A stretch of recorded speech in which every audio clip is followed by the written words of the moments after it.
Good afternoon. Welcome to the Monday, June 12th, 2023 open session meeting for the Kent County Public Schools Board of Education. I'm acknowledging the meeting is open at 5:01 p.m.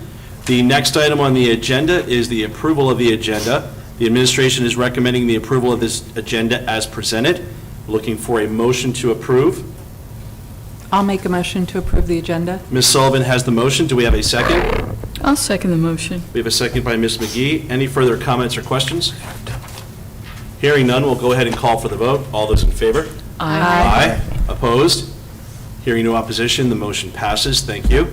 The next item on the agenda is to move to closed session.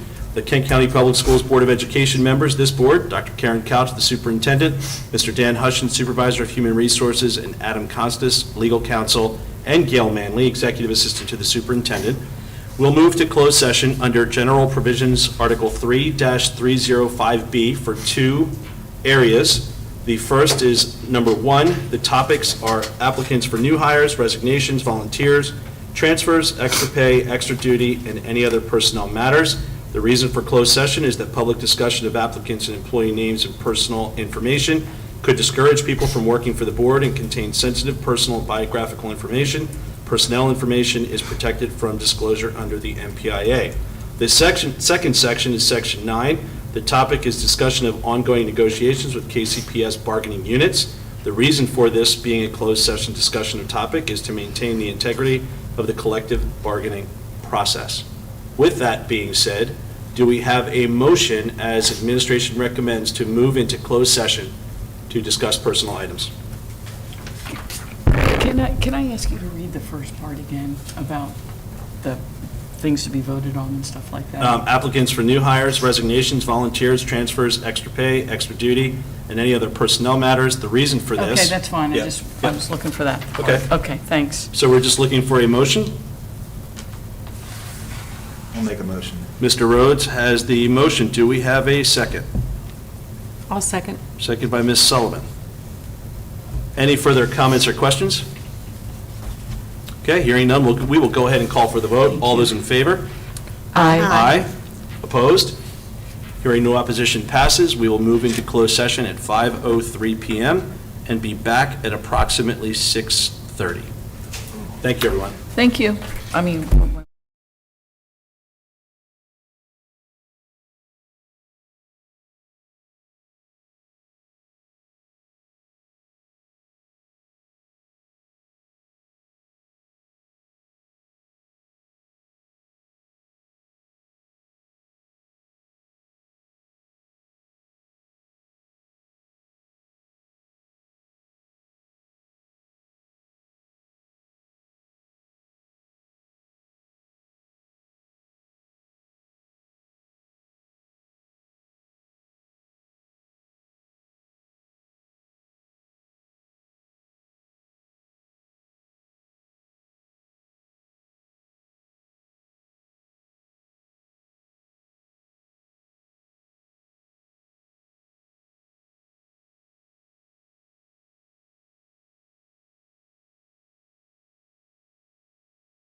the open session, second portion of the evening for Monday, June 12, 2023, for the Kent County Public Schools Board of Education.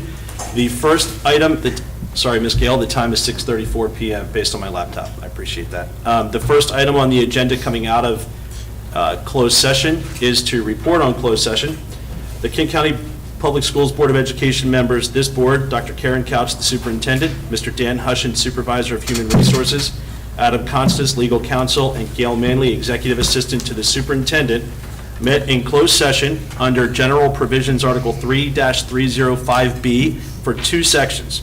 Section 1, the topic was applicants for new hires, resignations, volunteers, transfers, extra pay, extra duty, and any other personnel matters. The reason for the closed session discussion of topic was the public discussion of applicants and employee names and personal information could discourage people from working for the board and contain sensitive personal and biographical information.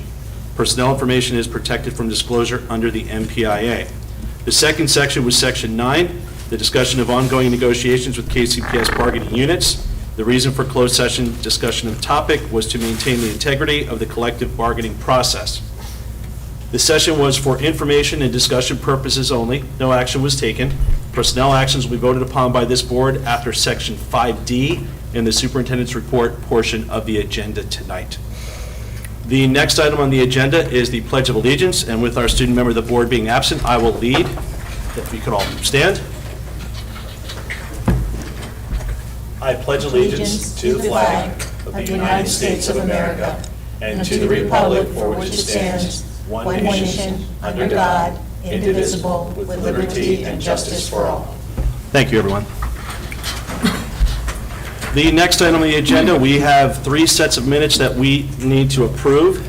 The administration is recommending approval of the minutes as presented from the May 2nd, 2023 public budget hearing. Do we have a motion to approve those minutes? I'll make a motion to approve. Ms. Dorsey has the motion to approve the minutes for May 2nd, 2023. Do we have a second? I'll second. Second by Ms. Sullivan. Any comments or questions? Hearing none, we'll go ahead and call for the vote. All those in favor? Aye. Aye. Opposed? I did not attend that meeting, so I can't vote. Okay. So we've called for the vote. The motion passes as, She's abstaining. yes. Motion passes as presented. The next item on the agenda is the second set of minutes. The administration is recommending the approval of the minutes of the May 8th, 2023 open session meeting. Do we have a motion to approve? I'll make a motion to approve. Ms. Sullivan has the motion to approve. Do we have a second? I'll second. Second by Mr. Rhodes. Any further comments or questions? Hearing none, we'll go ahead and call for the vote. All those in favor? Aye. Aye. Opposed? Hearing no opposition, the motion passes. The last set of minutes that the administration is recommending approval on is for May 22nd, 2023, quarterly meeting minutes. Do we have a motion to approve?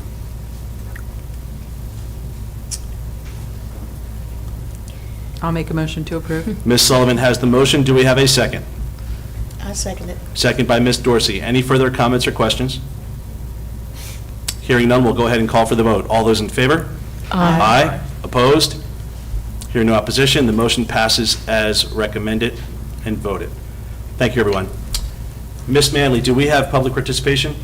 Round one? Okay. Round one. I will remind the audience that we do have a second public participation spot in the agenda. It is at the end of the meeting, so you're more than welcome to hang around with us tonight and also participate in that spot. Moving into the superintendent's report, Dr. Couch, your report, please. Okay, Mr. President, members of the board, last week we received notification that all of our schools, that means all 5 of our schools, were approved for the Community Eligibility Provision, which is CEP, meaning that each student enrolled in the Kent County Public Schools will be eligible to receive a free breakfast and a free lunch. So there will be no charges to any of our students.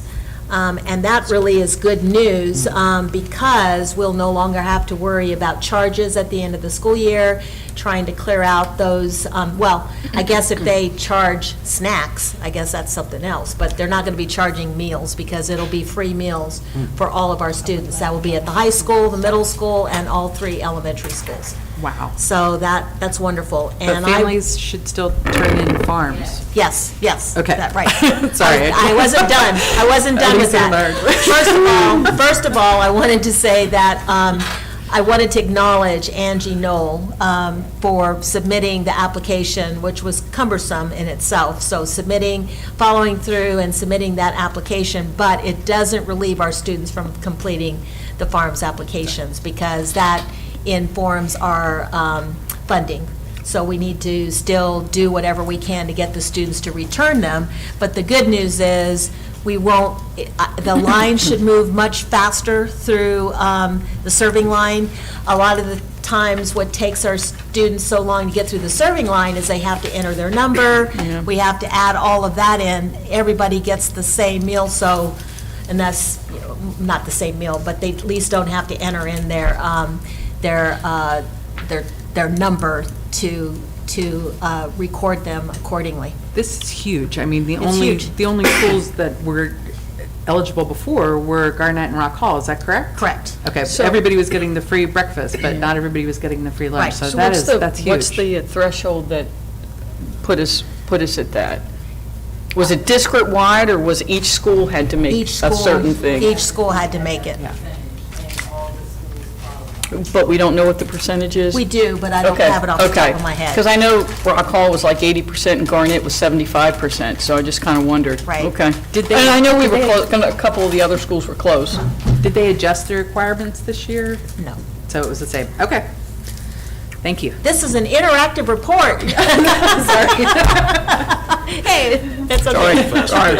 Okay, May was a busy month. I know we were all going to numerous activities. I think there were some evenings where we had to divide up forces, and some of us went to one event, some of us went to another. It's always a busy, busy month, and it's always nice to see our kids shine and to see them receive all of the numerous awards that they received. I know I'm thinking to myself, oh, I dread May because we're going to be going every single night. I think I clocked in that I'd been doing something every single night for 4 weeks in a row.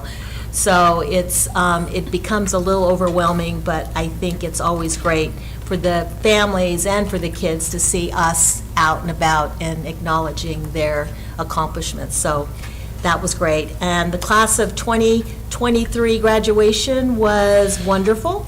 Congratulations to Mr. Getz for Will's graduation, Mr. Rhodes for your son and your daughter's graduation, and of course Nellie's selection as the valedictorian. I think we have so much to be proud of as a school system and as a Board of Education. Congratulations to Mr. Evans, Joe Evans, for being named the 2023 Outstanding Biology Teacher for Maryland. His award includes honor certificates, a complimentary one-year membership to the National Association of Biology Teachers. He'll also receive a gift bag. We don't know what's in the gift bag, but many other resources from the Carolina Biological Supply Company and other generous sponsors. So that was a nice piece of recognition. And I just wanted to say another successful year has come to an end. I know there are times that it's very trying to be in our leadership positions, but I think that we have to acknowledge our staff for their dedicated and countless hours that they put into establishing such a safe learning environment for our students. And without their dedication and commitment, we could not run this district. And so we owe a huge amount of gratitude, not only to our teachers, our support staff, our ancillary staff, our administrators, our principals. It takes a village for us to make a difference with our kids. And it's always nice, today was the last day for our teachers. It's always nice to say goodbye to everyone and take a breath and kind of reflect on what our accomplishments and our successes were. And use that to build upon to the following year. So that concludes my report. Great. Thank you, Dr. Couch. The next item on the agenda is the ratification of the 2023-2024 KCESPA negotiated agreement. Mr. Hutchin? Thank you, President Getz, Dr. Couch, school board members. This is an action item this evening, and I am here to say that the Kent County Educational Support Professional Association and the school board's negotiating team has reached a final agreement pending your approval. This agreement starts with a one-step salary increase on the existing salary scale and a 3% COLA effective July 1, 2023. Great. Thank you. The administration is recommending the approval of the 2023-2024 agreement between the Kent County Educational Support and Professional Association, known as KCESPA, and the Kent County Board of Education. The administration is recommending that approval, and we need a motion. Do we have a motion to do so? I'll make a motion to approve the agreement. Ms. Sullivan has the motion. Do we have a second? I'll second. We have a second by Ms. McGee. Any further comments or questions? Hearing none, we'll go ahead and call for the vote. All those in favor? Aye. Opposed? Hearing no opposition, the motion passes. Thank you. If I could just grab your signature, President Getz, that would be great. Yeah, that'd And be then great. we'll do an electronic signature with the group. Yeah, that's great. Thank you. Thank you. Just pass that right up to Dr. Couch. Right here.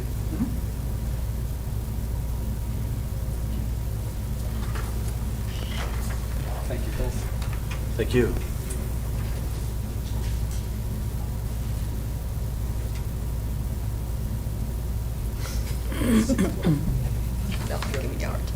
Great. All right, thank you. Thank you, Mr. Hutchin, and thank you to the bargaining unit, too. Appreciate it. Okay, the next item is reduction in force. Okay, Mr. President, members of the board, at the May 17th Board of Ed meeting, the board voted to approve the FY24 superintendent's budget as presented. Contained within the budget were several personnel reductions that we had to take in order to balance the budget. It resulted in the reduction of 7.5 teachers, 5 instructional assistants, 1, I noticed a typo, assistants, not assistants, 1 custodian, 1 the coordinator of student services, and all of those reductions were taken to ensure that we had a balanced budget. We were able to achieve all of the reductions through attrition, except the reduction of 1 custodian. Since the reduction of the 1 custodian is necessitated, by budget allocations, the reduction must follow the reduction in force provision of the negotiated agreement between the board and KCESPA pursuant to Article 22, subsection A-1, negotiated agreement. A reduction in force is defined as the elimination of an employee's position or classification or reduction in time because of one or more of the following reasons. 1, budget allocations. The proposed reduction of 1.0 custodian is due to budget allocations. So the administration is recommending the approval of the reduction in force pursuant to Article 21 of the negotiated agreement between the board and KCESPA. So just as a point of clarification, I see 22 above, but 21 here. Is it 22 or is it 21? If I'm looking at the action item, it's reading 21, but it's stating Section B of Article 22. It should be top. 22. Excuse me, 22. Okay. I didn't want to be nitty-gritty, but I'll do that. Okay, so the administration is recommending the approval of the reduction in force pursuant to Article 22 of the negotiated agreement between the board and KCESPA. Do we have a motion to do so?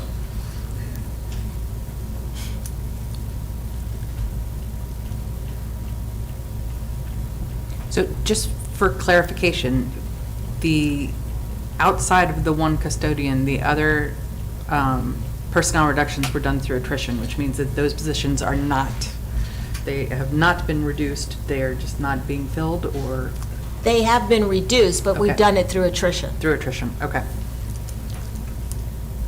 Then- They've been eliminated. Okay. Then I will make a motion to approve the reduction in force. Okay, we have a motion for the reduction in force. Do we have a second?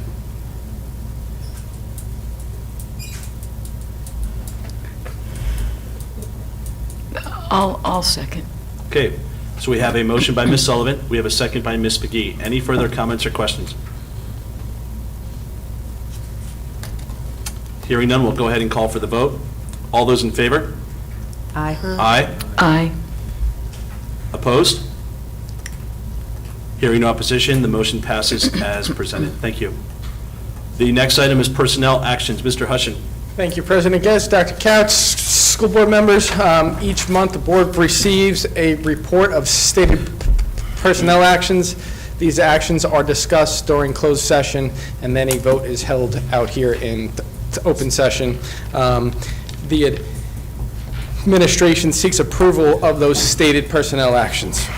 Okay, the administration is recommending approval of the stated personnel actions. Do we have a motion to do so? I'll make a motion. Mr. Rhodes has the motion. Do we have a second?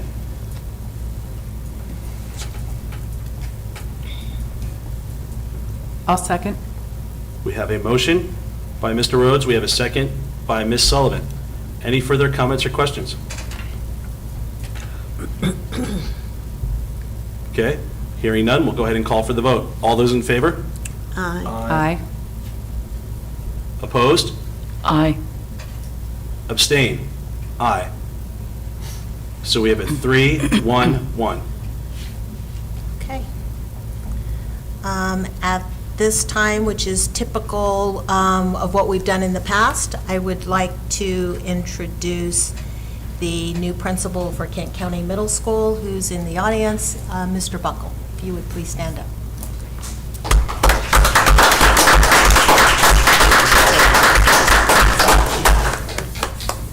Okay, thank you very much. We will move on to the last portion of the superintendent's report, which is 5E, the KCMS feasibility study timeline. Yes, mouthful. So this, Mr. President, members of the board, the purpose of this presentation is really to reacquaint you with the options that we had before us, to see if we're still good with taking those options out for the community engagement sessions, and then just seek your approval for the timeline that we have noted in the actual presentation. So as you'll recall, option one, the summary was to renovate the existing school, and the essential cost for renovating the existing school is close to $50 million.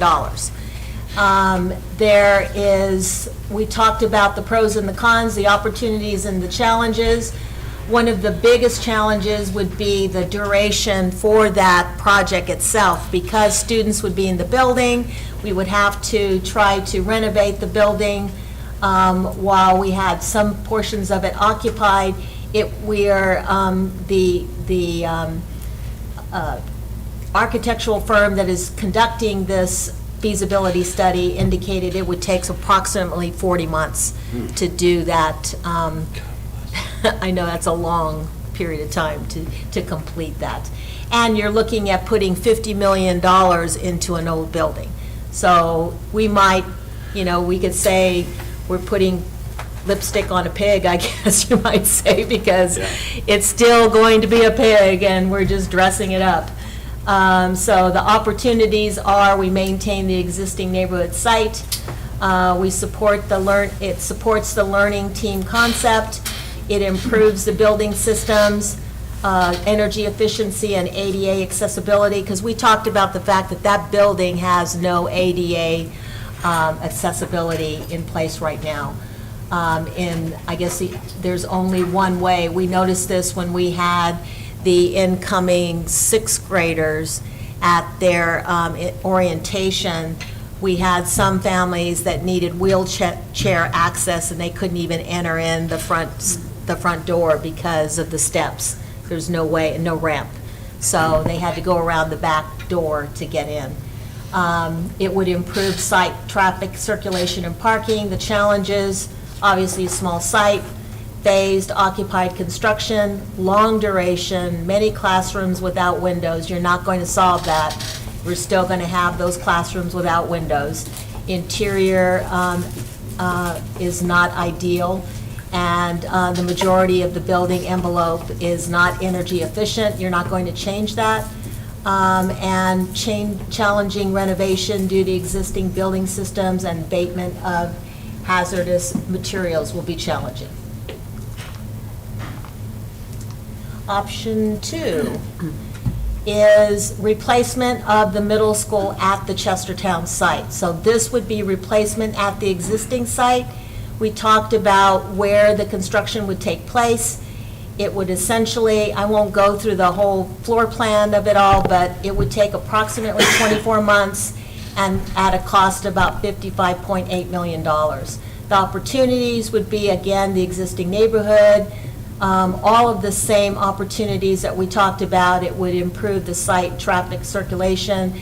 The challenges, again, are it's a small site and will have some impact on the use of outdoor play areas, because once we build on the area that we would suggest to build on, there will be some playing areas that would be lost. Option 3 still remains a question, and after the presentation, I'd like to talk to you a little bit more about that.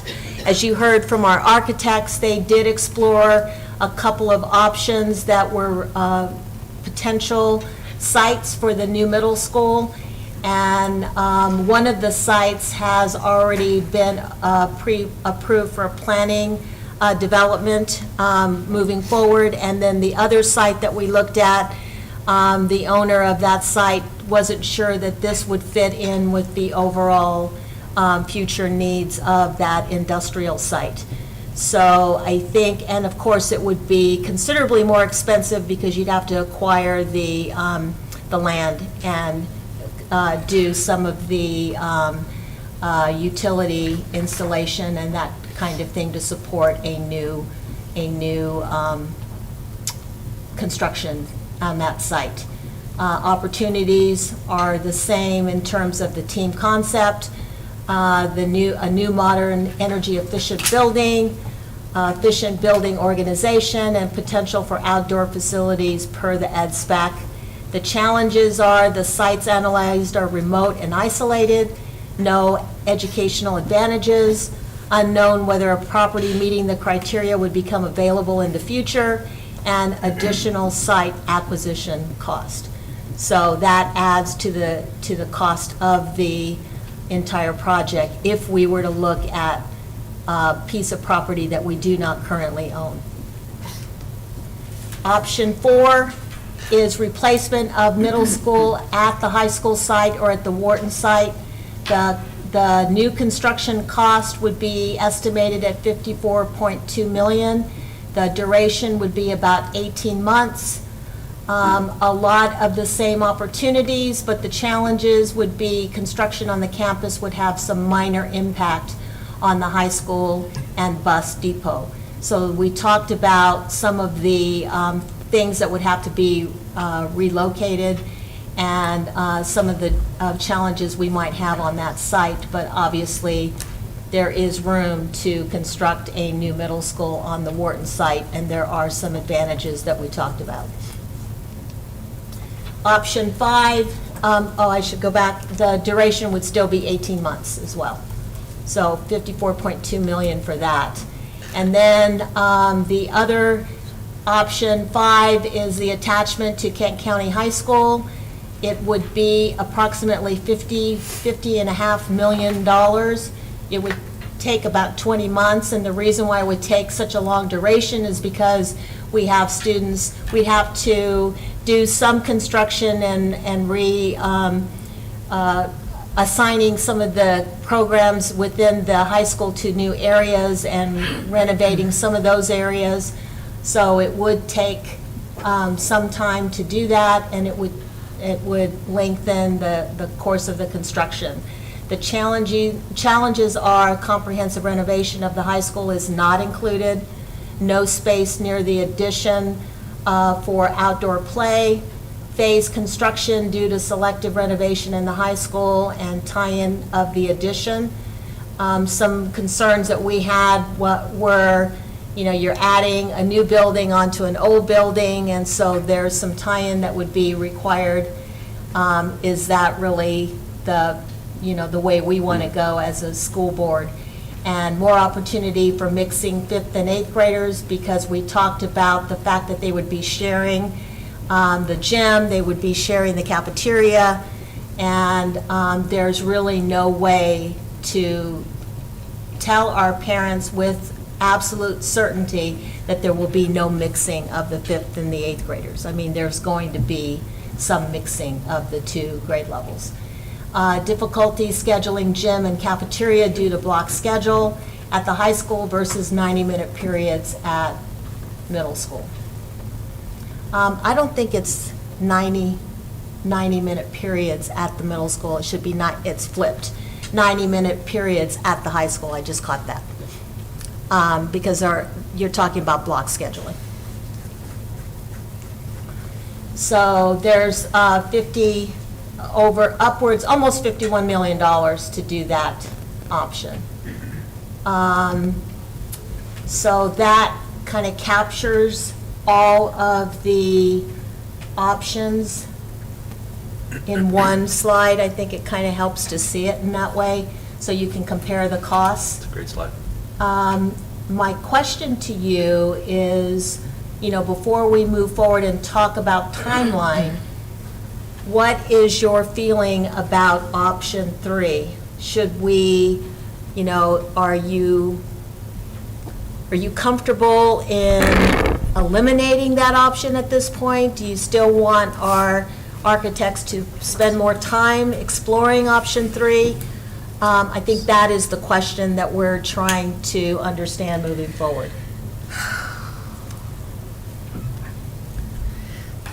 I'd like to eliminate that as an option. Yeah, I mean, if I could step in, I mean, for me, at $61.3 million, and we know the atmosphere that we're in with funding, the county still has the middle school on their books.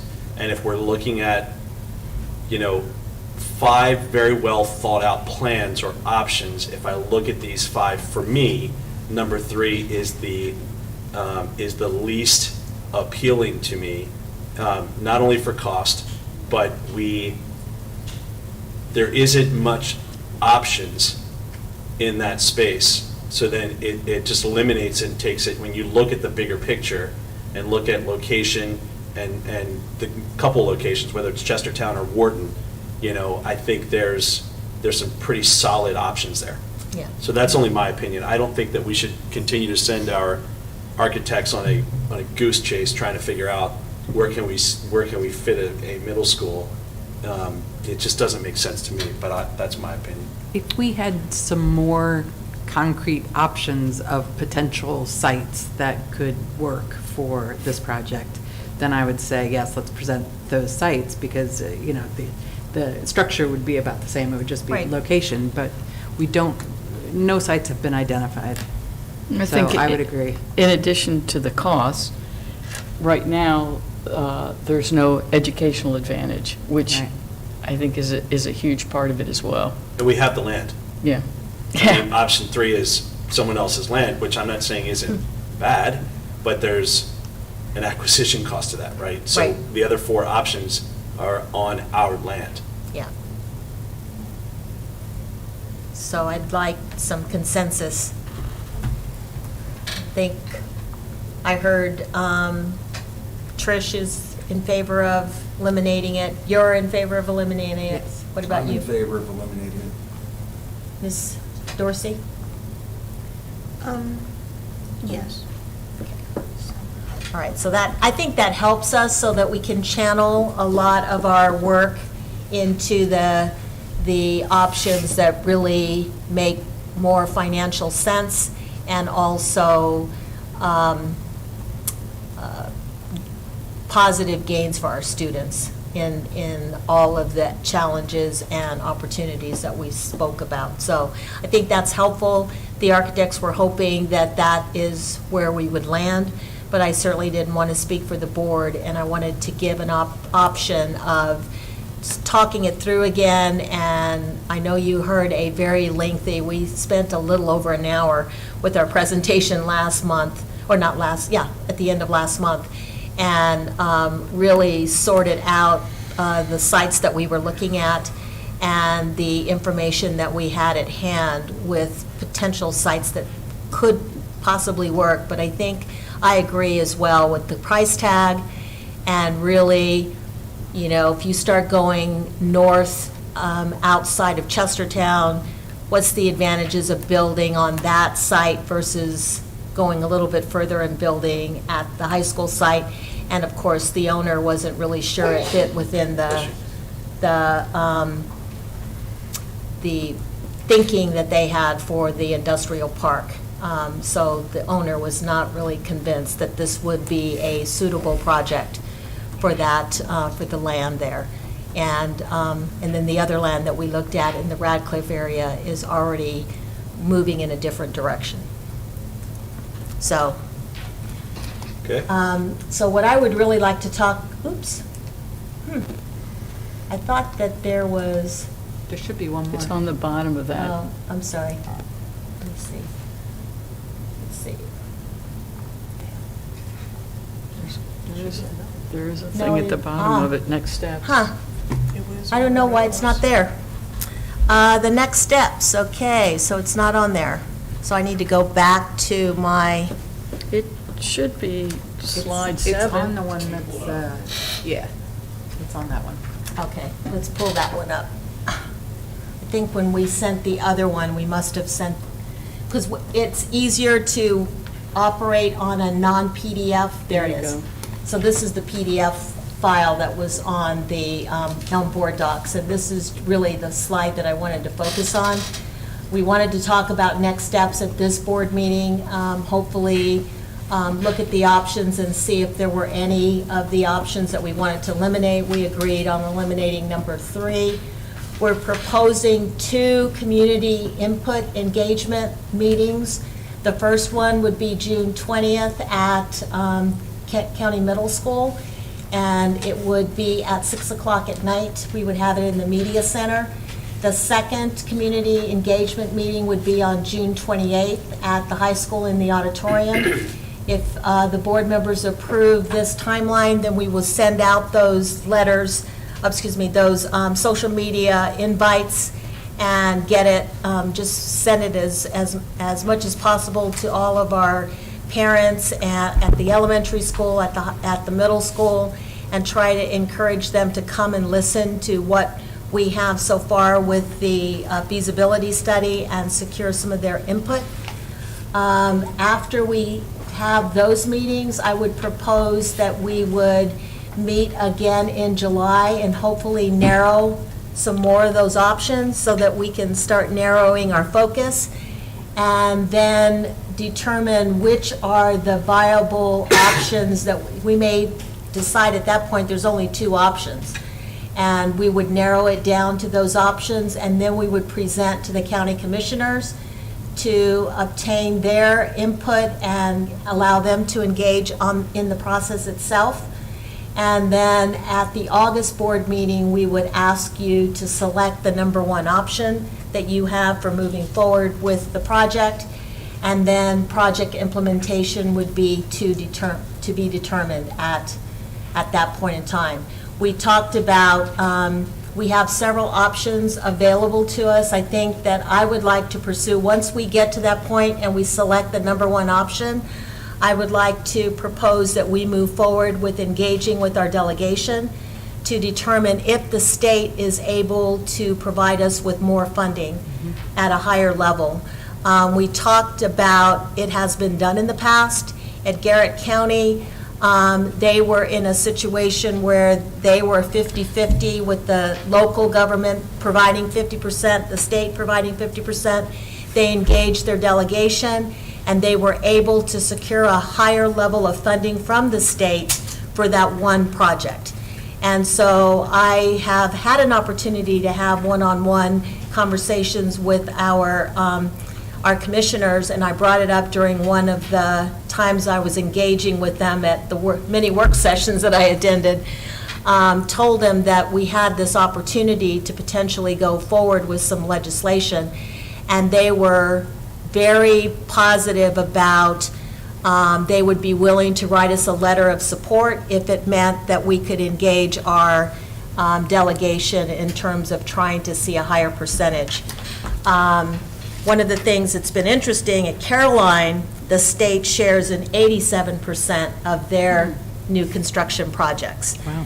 Cecil County, 66% is shared by the state. Dorchester, 82% is shared by the state. 50% in Kent, 51% in Queen Anne, 100% in Somerset, 50% in Talbot, 100% in Wycomico. So all of their new schools are 100% supported by the state, and then Worcester, 50%. So the average is 71%. So even if we could get the state to say, we'll support this project at an 80% level, I think all of our commissioners were saying that is incredible. That is much better than 50%, and we could be well on the way to getting a new middle school, which we so desperately need in this community. Certainly an easier pill to swallow. Yeah. The timeframe between now and the first meeting on the 20th is pretty tight. Are we planning to put a press release in the Yeah, paper? we got it ready to shoot out tomorrow morning. And then we'll also have an online form for feedback?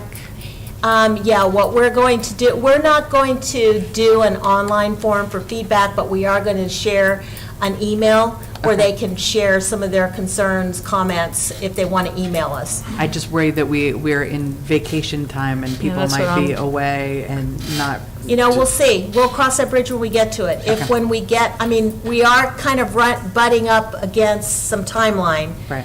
I get what you're saying, it's summer mode, but we're up against a timeline to get this project approved, if you will, by the state, and then being an option for us to move forward with engaging our delegation.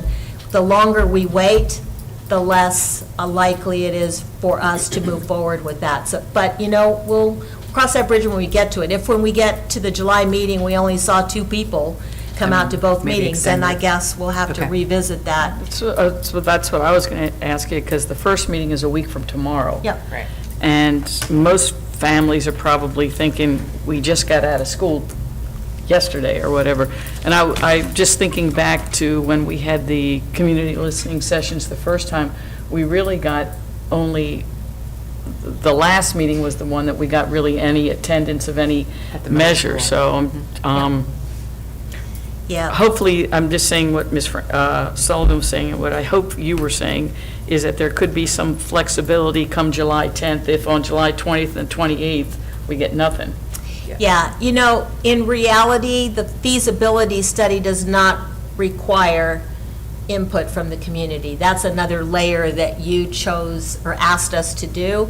I think we have engaged more with the community on this project than I can arguably say any other school system has engaged with their community for a project moving forward. It's just, and I hear you saying that as well, it's just that we've heard testimony, which I embrace. This is the biggest construction project, not only that our school system is undertaking, but that our county is, and it certainly would be easier if we could all go through the process to, I mean, we don't want we have enough resistance on things that we do. It would just be nice if everybody could be on board, and anything that we can do to facilitate that, I would support. Yeah. We'll do our best. I mean, well, like I said, we because of the time frame that we have in place for the feasibility study itself, you know, we don't have a lot of time moving forward. So we can cross that bridge when we get to it in July. I don't know, Mr. I was gonna say, is Dr. Dr. Lieber, Lieber, do you will he have attend anything you'd those? like to add about that? Go ahead and come on up. Do you want me to pass this total estimate, project estimates out? It might be a good idea, Okay. because in terms of the community engagement, first of all, good evening, everybody. Good evening. Good to see you all again. The community engagement is, as Dr. Couch said, it's an addition that goes way beyond what most school systems do. But it is also recognizing that not only is this the biggest project in Kent County, but this is also one, and this is very unique in Maryland. This project will affect literally every child in the county. Every child that's in the public school system will go through this school. So I think the communities have a very strong vested interest in this. I think we do have to be flexible. And if it turns out that we don't get a good show a week from tomorrow, you know, we'll have to just talk and see, perhaps we need to have something in July, perhaps we have to adjust the schedule. We're trying to have the schedule be almost an excess of attention to community input and the ability for the board to also respond to that community input before it has to make a decision. We hope that decision will come in August, that everything will be lined up, because that would put us in good shape to proceed with the state. But more important is to have that kind of agreement among the board members and between the community and the board, too, about the project. The handout there was an analysis that I've done to see what would happen. And if you're looking at the page that has some color highlights in it? Okay. Yes. What would happen if the state participation did adjust, the way Dr. Couch was saying. Now, when those percentages, it has to be understood, those are participation in eligible costs. It's not total project costs. There are a number of costs in any project which are not eligible for state participation, although the basket of state participation has grown and now includes architectural engineering design, includes planning costs. The feasibility study, for instance, which is underway right now, is an eligible cost, and the application will be made for that. But the state participation has an enormous impact. And you can see at the 50% that you're at now, if you look on option 4, which is, in a sense, the purest of the options. That's a standalone new facility on the Wharton site, minimum of interference with anything else, no acquisition costs, and so forth. You can see that the estimated state funding at 50% would be about $26.3 million. We anticipate that Chop Tank Health will provide about $200,000 for their portion of it. And so the Kent County funding would be about $38.4 million. If you go to 66%, which is the Cecil County level of participation, the state's portion, or the county's portion, excuse me, drops to $35.1 million. So that's about $3.3 million. Yes, $3.3 million less. If you go to the average for the Eastern Shore, 71%, the county's portion drops to $32.8 million. So it's a very substantial drop from $38.4 million. So that percentage has an enormous impact. There are other factors that will have an impact too. And one of these is what's called the gross area baseline, which is the allocation of square footage per student that the state will support. It's very much specified. There's a chart that we all use and we refer to, but there's also flexibility in regulation for the IAC to adjust that figure based on evidence presented. And going back to Caroline County, which was just mentioned, when they did Greensboro Elementary School not that long ago, they went through and did a detailed room-by-room schedule analysis to show the state that every space was needed in the square footages that were provided, and it was more than the state would have provided. The state then agreed with them and gave them more money. And we'd have to talk to Milton Nagel, who's no longer with Caroline, but he was the architect of that particular effort, find out exactly how he did it. So that could be a very important issue as well. The state's calculation for a school of 520 students, right now it's 145 square feet per student. When I look at what the architects have come up with here, For option 4, we're looking at about almost 170 square feet per student. So it's substantially more, and this is not an excessive school. This is a very tight design, it's a very tight educational specification. There's exactly one room in the entire specification that I think we could probably do without, and that's going to be a question. That is the general music room, because you need to have 2 staff members, so it becomes a staffing issue. That, I think, has to be decided going down the line. Every other space in that educational specification is necessary to support the program. I think we can make a very strong argument with the state that they should support that school at 169, 170 square feet per student. And in that case, what you find is that the state participation for option 4 would increase by about $3.8 million. Very, very substantial. So, and I'm just focusing on option 4 because that's the one that's most comparable to what was in the ed spec. Okay, the other options, obviously, it has similar effect on them. So I think that there are avenues to pursue here. Legislative avenue is one. Also, just simply reading what's already in regulation. I went back over it today, and we have these various options, and we can start a conversation with the IEC to see how receptive they are. I have a question. Are you, I sense that you're focusing on option 4. That's my opinion, you're talking about option 4 the whole time. Is that where you're leading to, or you just said that that has No. the most benefits, or? No, I'm not at all doing that. I'm agnostic on the choices. That's a choice for the board to I make. understand. I'm only focusing on that because when we look at the ed spec, we had to write the ed spec for all the options, but at the same time, you have to actually tailor it to one option. And the option would be a standalone facility, because that would have all the facilities within it, all the rooms. If other options were chosen, you might be able to pare that back some. But better to go in with the submission to the state that was made in, I believe, March, with the fullest package, and then go to them later on and say, we're going to reduce it here, there, and elsewhere. Option 4 is the option which is closest to the option that's in the ed spec. That's why I'm Okay. focusing on it. That's the only reason.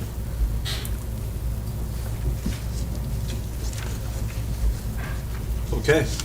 So I'm looking for approval for the timeline that we have up here as far as next steps. Administration is recommending approval of the KCMS feasibility study timeline. Do we have a motion to approve? I'll make a motion to approve the timeline. Ms. Sullivan has a motion. Do we have a second? I second with just the acknowledgement that there could be some flexibility. Okay, we have a second by Ms. McGee. Any further comments or questions outside of the flexibility? Hearing none, we'll go ahead and call for the vote. All those in favor? Aye. Opposed? Hearing no opposition, the motion passes. Dr. Lieber, thank you for attending this evening and Thank you. stepping up to the podium for a little bit, so thank you. It's great to see you again. Thank you. Appreciate it. Okay, we are going to move into board discussion. Ms. Dorsey, I always pick on you, so I'm going to mix it up a little bit when we start. So I'm going to start with Ms. McGee, and then we'll come back and do some circles. Ms. McGee. Sort of acknowledging what Dr. Couch said, Martin Mace seems like it was a million years ago, and at the same time, there was a million things going on, and they were all great. It's nice to have the end of a school year. It's exciting to be looking at a new start at the middle school in terms of leadership. Mr. Buckle, under your administration, you're going to be on the front line of a brand-new middle school, so that's pretty exciting. I'm looking forward actually to catching our breath and just sort of going on the punch list of some other things we need to work on, so short and sweet. Thank you. Mr. Rhodes. Yes, it's been very busy the last month. Few events that I attended. One was at the Rock Hall Elementary School, the Farmers Market. It was wonderful what they've done up here. And they also had the Spring Fling. That school has just got a lot of activities, a lot of fun, and it's just to go in there and see all the kids and the administration. Garnett had a wonderful Arts in the Park presentation. Mrs. Rose really did a good job, and they had all kinds of music activities, and it was just fun. Food, there were some vendors there. the senior awards night at the high school was a lot of fun. I went to a 2-day seminar, I think a couple people on the board did on the racism seminar. That was really good. The play at the middle school, The Wizard of Oz, was outstanding. That was just wonderful. There was also a student awards event, the AAEEBB, put on by Ty Ray Johnson and Dante Johnson, was a really nice event. And Mrs. Hemstetter did a great job with the graduation. I hope you can keep the KC letters on the field. They were nice. And the bus party afterwards was well attended, and that was good also. So that's all I have to say. A lot of fun events this last month, 2 months. Okay, Ms. Sullivan. I'm going to apologize in advance because I kept adding things to my board discussion as the month was going. But I started, of course, with it's a busy and exciting time of year for everybody. I also had the pleasure of attending the high school class of 2023 graduation, and it was beautiful and well-attended and very touching to hear what all the graduates had to say. And I'd also like to take the opportunity to congratulate Mr. Buckle. I have an incoming 6th grader, and I'm on the PTA, so I'm looking forward to meeting with you. So thank you for taking on the challenge. I, in addition to everybody else, attended a number of events at Kent County High School, including the National Honor Society and the National Arts Honor Society inductions, and want to again congratulate everybody on that. And I was honored to present the Rachel R. Washington Memorial Scholarship to Lazara Howard and Alicia Wilson, and I want to congratulate them and all of our amazing Kent County High School students for the many awards and scholarships that they received. I say here that I'm looking forward to attending, but I did attend the middle school Watershed Watch presentation that was at Sultana Education Center, and I want to thank Katie Hughes, the science teacher, for that invitation. And as Mr. Rhodes mentioned, there was a 2-day Racial Equity Institute training that I attended, as well as Dr. Couch and Aretha, and a number of KCPS staff, and I have to say it was enlightening and humbling to learn more about the roots of systemic racism and the need to continue to develop the tools to grow equity. And I'd like to request that we include this as a discussion topic for our board summer retreat, that we talk about opportunities for racial equity. And last month, I also participated in the MABE new laws training, and there are a number of new laws that will affect our schools, and in particular is the poverty calculation, which has been reworked and includes multiple identifiers, including farms. And I also want to reiterate what everybody said earlier, that it is still very important and valuable for families to complete the farms application. So please continue to seek out information and instruction on how to fill those out. Also, I noted that the escalator that the state has used in the past to compel local governments to increase MOE based on the state average has been discontinued. And I'm pretty sure the only time that we have, the county has increased MOE has been because of the escalator. So this concerns me a bit, especially in this time of tight budgets. But it's something I guess we'll just keep an eye out on. And I was also glad to see that there is about $500,000 that's been added to the state annual budget for MSD to provide grants to local school systems for expenses related to student field trips to museums of cultural import. And they listed in particular the U.S. Holocaust Memorial Museum, the National Museum of African American History and Culture, the Jewish Museum of Maryland, and the Reginald F. Lewis Museum of Maryland African American History and Culture. So I hope that our KCPS teachers and staff will take advantage of this additional funding and make some great memories for our students to participate in some field trips.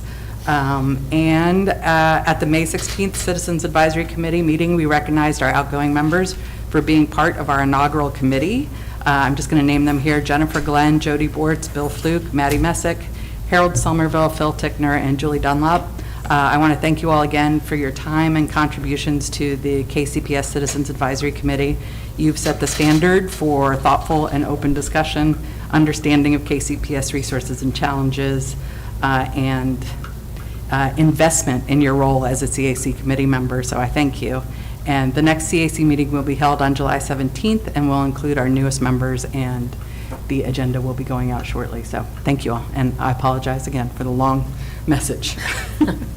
Ms. Dorsey? Yes. I should have made a list myself because my mind does not serve me. Spare the moment. But I first want to congratulate the graduates of 2023. I'm proud of them. I was happy to be a part of the graduation. I also wanted to once again tell Braden that I'm proud of him for his accomplishments, and I just wish him the best of luck in his success as far as any path that he may choose to take from this point on. I'm sure he will be successful. He's a great young man. I also want to congratulate all the others that have graduated.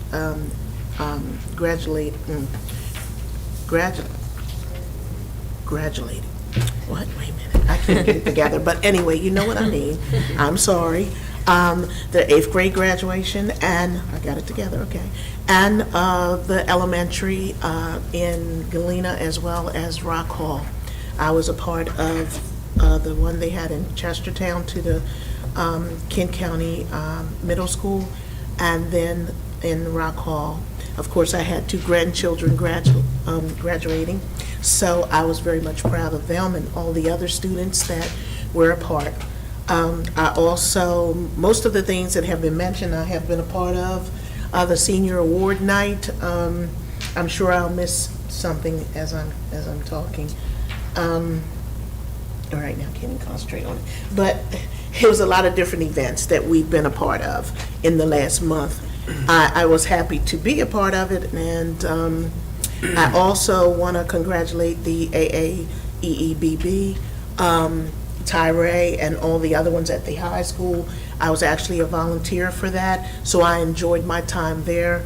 And I'm glad they were able to recognize some of the young men who were a part with certificates and awards on the 30th of May. Also, I look forward to the upcoming year as far as being a board member and the changes that we will continue to make.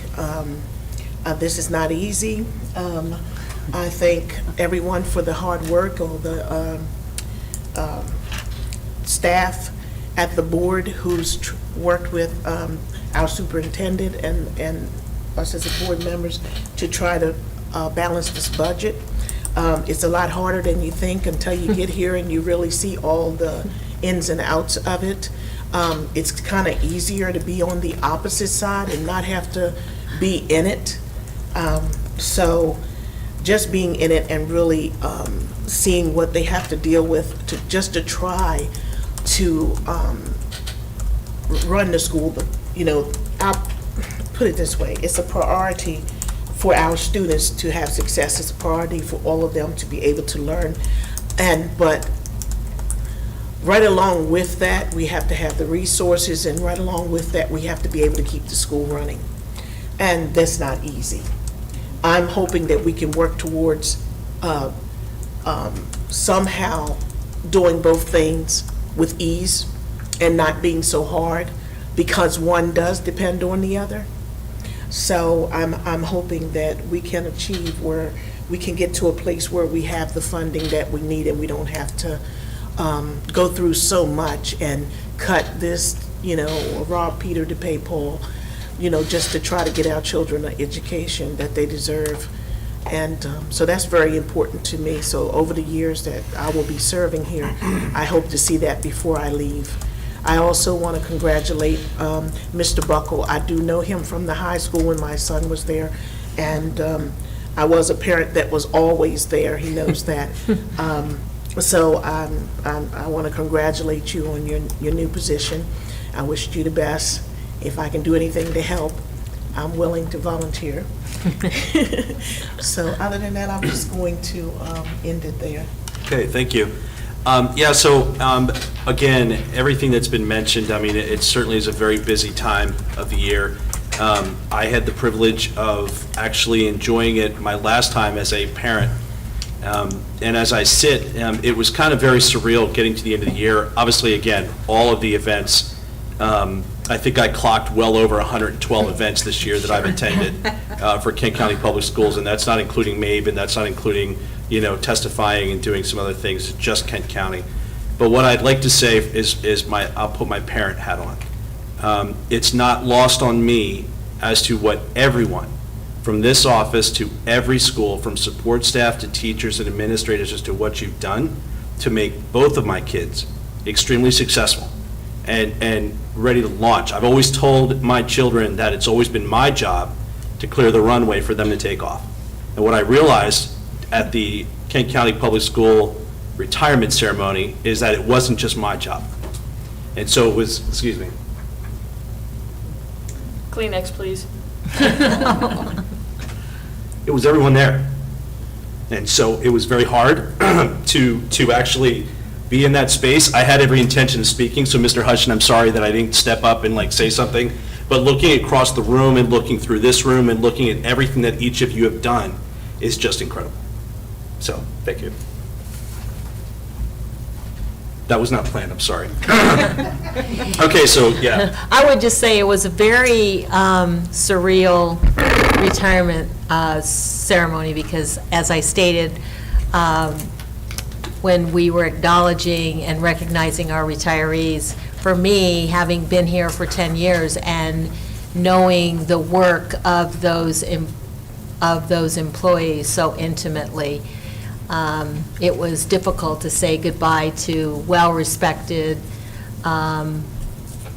quality employees and just the level of expertise that we will lose because of their retirement. I mean, obviously, everybody has to go on and retire, but we've benefited from their expertise. And there was well over 100 years of experience collectively in that room. So Well, and the one thing that shocked me was, and that was now my 7th ceremony that I've attended, and everyone has a story. Yeah. Right? And it's so unique to their journey and what they've given, and we're all basically just notches on the timeline, just like we saw with the feasibility. There's Joe Getz, he's got a notch on the timeline, and it will end, and someone else will come along, and they'll pick up and do the same thing. We've seen it. But it was amazing to look at Mr. Stack's book that had all the history and all of the notes. It was like the coolest yearbook ever from the last 30 Yeah. years. But then to kind of be in that space, and it just really put things into perspective. So I would just like everyone that has the opportunity to kind of breathe and relax to do so. As Dr. Couch mentioned when she opened earlier, yeah, it's pretty cool what we have here. And I just hope that everyone takes the time to just bring it down a little bit because it's never easy. So thank you all for that. Okay, we'll move on to education services. The first item is 7A, gifted and talented overview.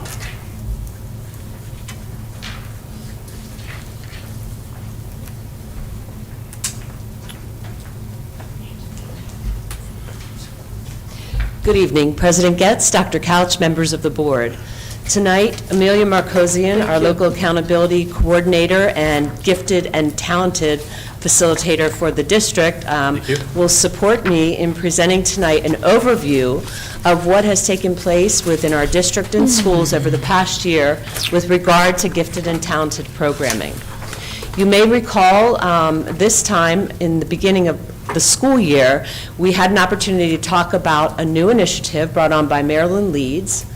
Each school had appointed a GT lead teacher, and based on the input from each and every one of our board members, it was decided that our district would provide compensation for a lead teacher in each building to work together to really move forward the programming to meet the needs for our gifted and talented students. So tonight, we're going to provide an overview of those pieces that have gotten attention this school year. Let me begin by just sharing with you a quick overview of our philosophy. And the philosophy, and this year you'll hear more about this in a moment from Amelia, although the deep roots of our philosophy have not changed, one of the things that the team had a chance to do was to work under some expertise at the state level to be sure that our beliefs are rooted in the most current research of giftedness. So when you talk about gifted and talented, you're talking about those very unique talents that go beyond academics and at times include things such as paying attention to learning styles, learning rates, learning experiences. And we, as a school system, believe that it's our responsibility to really recognize the student talents, plan for that differentiated instruction, and as it says in our mission, ensure that rigorous learning opportunity happens on a regular basis. So at this time, I'm going to turn it over to Amelia. She'll begin by sharing a little bit about the members of each school that served in that very special role as, I almost said talent development, gifted and talented facilitators for each one of our schools. So Amelia? So our gifted and talented leads, we had one selected at each school building. At Galena Elementary, we had Rachel Hopkins. At Garnett Elementary School, we had Courtney Whitby. At Rock Hall Elementary, we had Emmy Nickerson. At our middle school, we had Cheryl Ficasi. And at our high school, we had Melissa Walters. And they worked with us all school year. We met regularly, we met all school year. Some of the professional development that we had during the school year, our whole team had, we worked with Dr. Jeannie Painter. Dr. Jean Painter is a writer, a teacher, and a consultant. She founded the Educating Innovators to partner with schools like ours. She was also the state specialist for gifted and talented education at the Maryland State Department of Education. Currently, she serves as the president of the Maryland Coalition for Gifted and Talented Education. And we met with her again, sometimes twice a month, but pretty much throughout the whole school year. This is kind of our accomplishments throughout the year, just like a little brief summary of what we did. So our GT leads were identified in each school at the beginning of the school year, and over the course of the year, the team received professional development with Jeannie Painter to strengthen our program. Our students in 2nd grade and 5th grade participated in the Cognitive Abilities Test, or COGAT test, which helps identify some of our GT students. Our 5th graders took this in the fall because they have to take 3 state tests in the spring, so we wanted to kind of spread that out. So we identified them in the fall, and then our 2nd graders took it in the spring because they do not participate in state testing in the spring. So we spread that out. They gathered academic and assessment data to identify specific GT students in each school. We figured out, we worked with Jeannie Painter to figure out our identification process and solidify that process for our districts.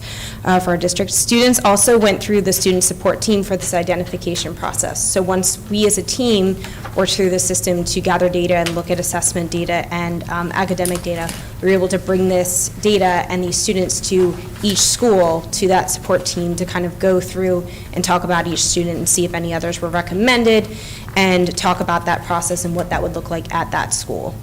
The GT leads work to create enriched GT units and lessons that could be used with these students in elementary through high school. The KCPS GT handbook was then updated to reflect this process and our current COMAR regulations for the GT identification process, which you each have.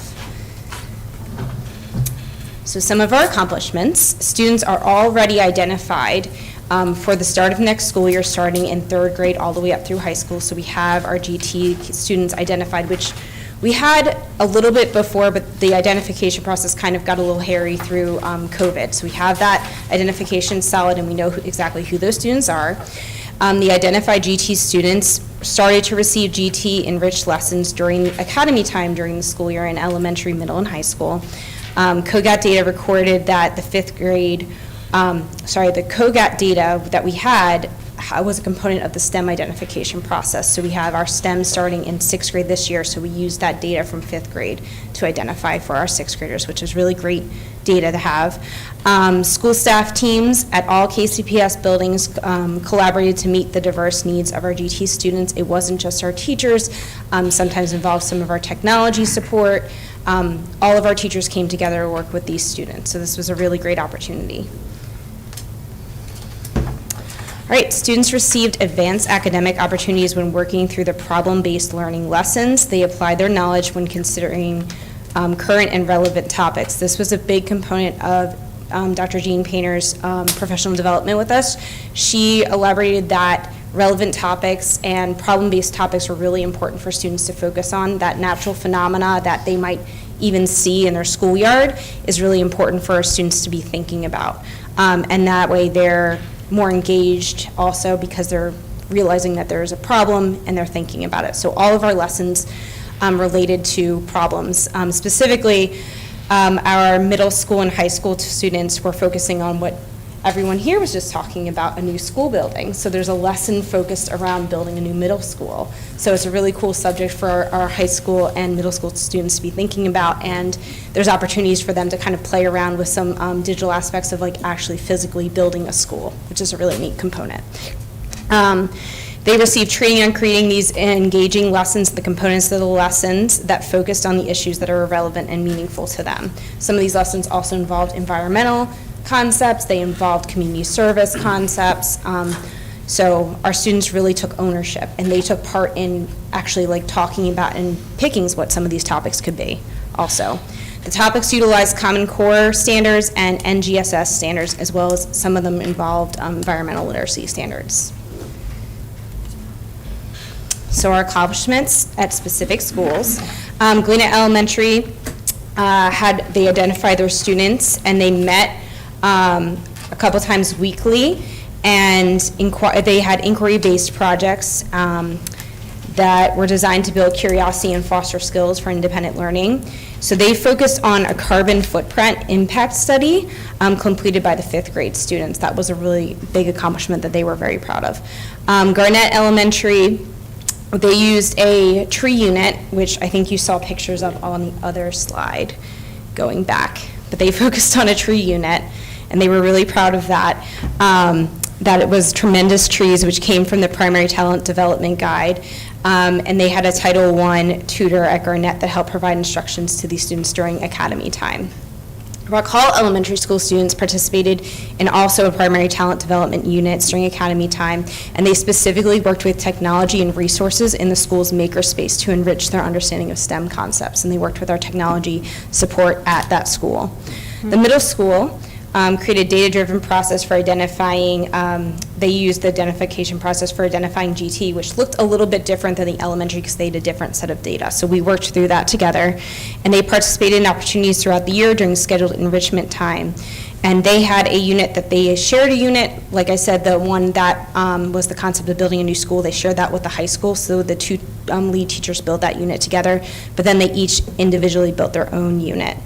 And then the high school also wrote a unit on community pantries, which will roll out next school year during Trojan time. And this also works towards service learning hours for our high school students.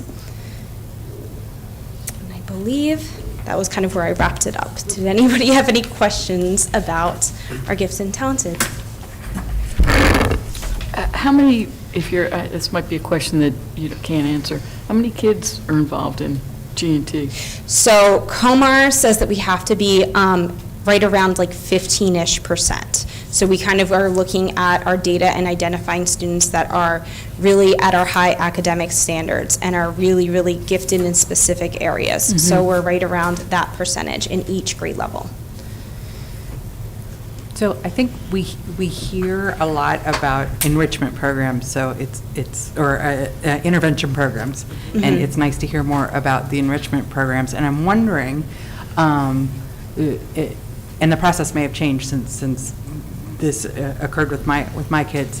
When there was an issue identified and there was an intervention needed, I was contacted and they said, we're going to do this. Do you do a similar process for the enrichment program? We are going to do that starting next school year, just because this was kind of like in the process and we were flex grouping and identifying students this year. So yes, there is going to be a letter that goes out next year to talk to parents, and they obviously can meet with and discuss opportunities with each school.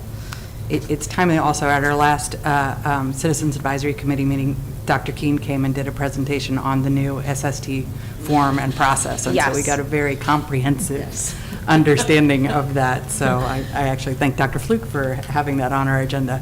But thank you for the presentation. You're very welcome.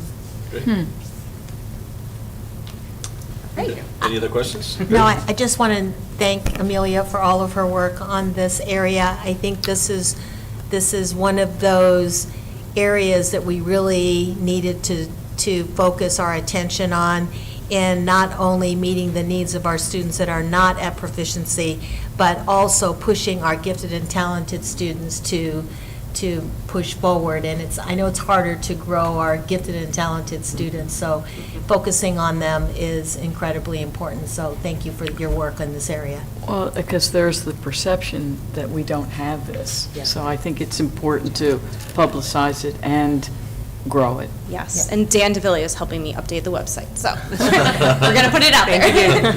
Thank you. Thank you very much, appreciate it. Okay, the next item on the agenda is the new course approval, and Ms. Williams. So, good evening, President Getz, board members, Dr. Couch. Tonight, I'm bringing to you two potential new courses, and so tonight will be for information, give you a little time to think on it, and then next month, Chris Hemstetter will be coming back for approval. Are you calling it potential because because we haven't approved it? Yes. Okay, just checking. Yes. Yeah, and Okay. we'd have to approve it at the next board meeting. I got you. Okay. So let me just go through both courses, and then if you have questions, we can kind of circle around that way. So the first course is African American History. It's an elective for students. My board memo said grade 12, but it is actually grades 11 and 12. Just for the sake of the audience, let me just briefly read the course description. African American experiences with an emphasis on the examination of history through analysis of primary and secondary sources. And in social studies, you'll note primary and secondary sources come up quite a bit because that's preparing them for those advanced placement courses. The timeline of this course will begin with the study of the earliest African kingdoms through the African migration across the globe and into the 19th, 20th, and 21st centuries, challenges and achievements of African Americans. This course is interdisciplinary, which means it looks at that culture through not only history, but art, literature, and analysis skills. So why did this course come about? Because College Board is proposing that this be an AP course. And so they have, there are some counties that are piloting this brand-new framework. We are not one of those counties. We're proposing that we try it as a non-AP first, kind of get our feet wet. And my guess is that that curriculum will morph and shift over the next couple of years anyway.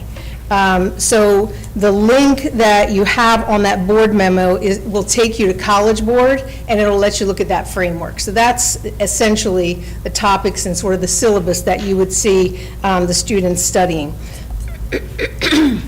One of the reasons that we didn't bring these courses to you earlier was because we really wanted to see what kind of student interest there was before even bringing it forward. So there were 33 students and 8 alternates that signed up for this course, which gives us enough for one section. So that would be one section, a teacher already in the social studies department would teach one section. Not sure at this point whether it would be fall or spring. But if I'm not going to go into the textbooks right now because that's going to be the next topic of discussion. So I'm really going to skip that piece right now. So that's the overview of the African American Studies. Let me go into the next one before we have questions. The second course is American Sign Language. And again, just for the sake of the audience, let me just give you a brief overview of that course. It would enable students to communicate with deaf persons through fingerspelling, sign words, and gestures. Course topics may include the culture of, and issues facing deaf people.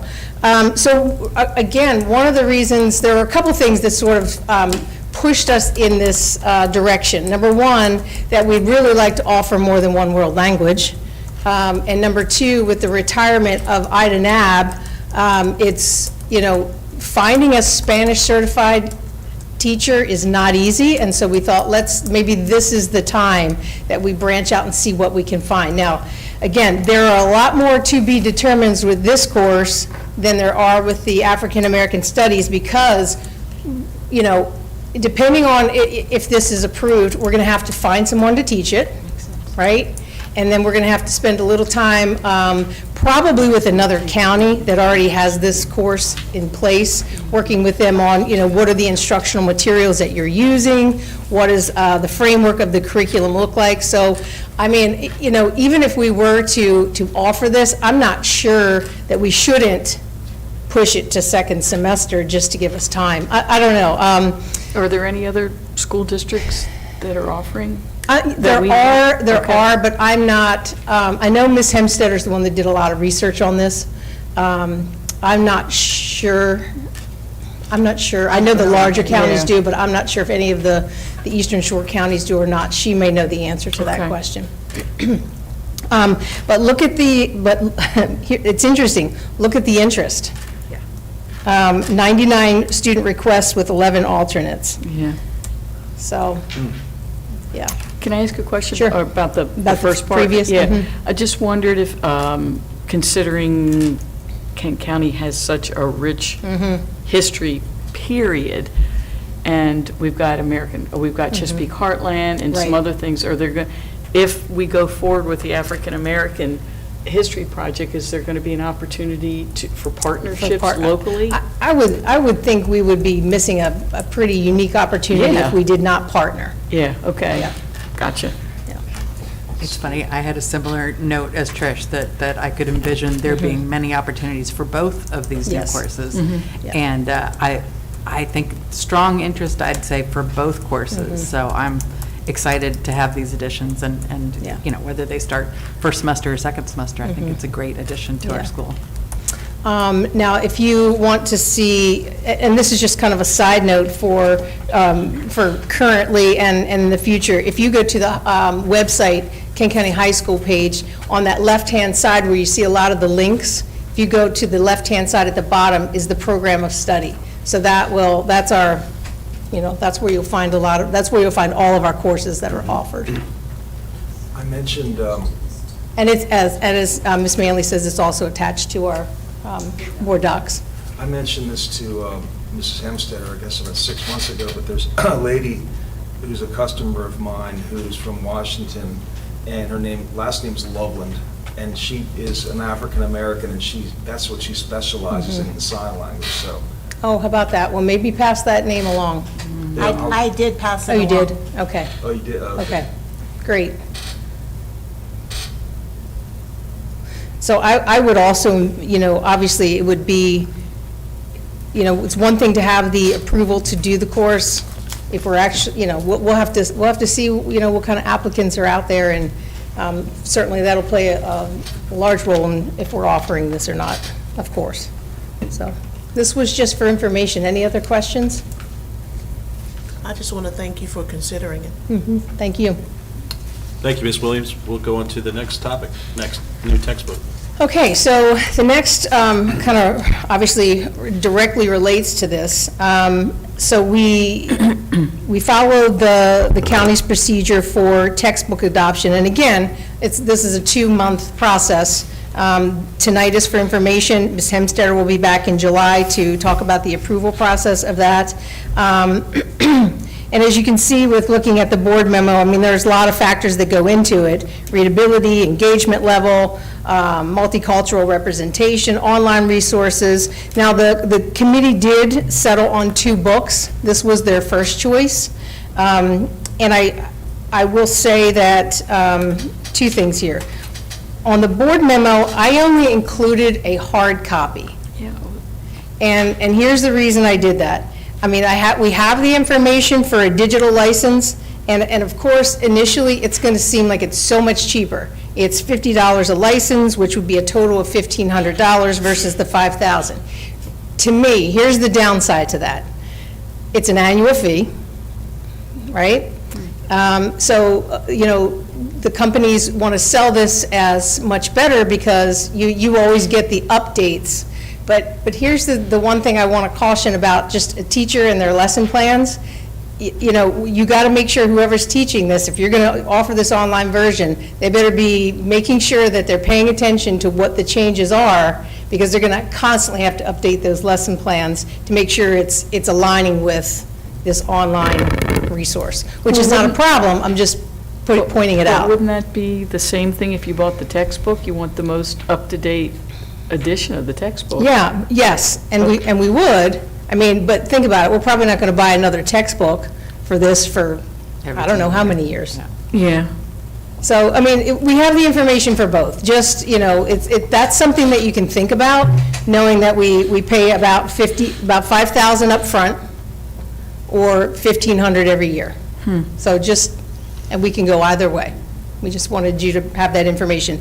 I did look up the African American Odyssey, and everything I read about it said, it's the book for this course, you Yes. know? Yeah, Okay. yeah. And I believe this is the one College Board is, you know, Okay. preferring over the other as well. So we were trying to get a hard copy here for you, but we obviously did not, so I included the links if you wanted to go on and take a look at what those books offer, and those supplemental materials. But again, we can go either way, I just wanted you to have an option. Great. I did log in and take a look at the text and watched a couple of the videos, and I thought it was very, very engaging, and especially they tapped into resources at the Smithsonian and resources Yeah. at other Yeah. places nearby that we could go and visit. So I thought that was great. A question that I Yeah. have about the online version versus the hardback copy of the book itself. On the online version for 1,500, do we have a limit on the number of seats available? Well, it's a per pupil license, so it's $50 a student. Okay, Is there a minimum? I did that not we see a have to minimum. purchase? Okay. all right. So you're basing it on 30. 30 kids. So if we ever grew, I mean, we would have to engage in more textbooks or, Right, or let's say, 33 are signed up right now. Let's say, again, it's juniors and seniors. Let's say some of them decide they want to do dual enrollment, or they want to do an internship, and they drop this course, and you end up with 18.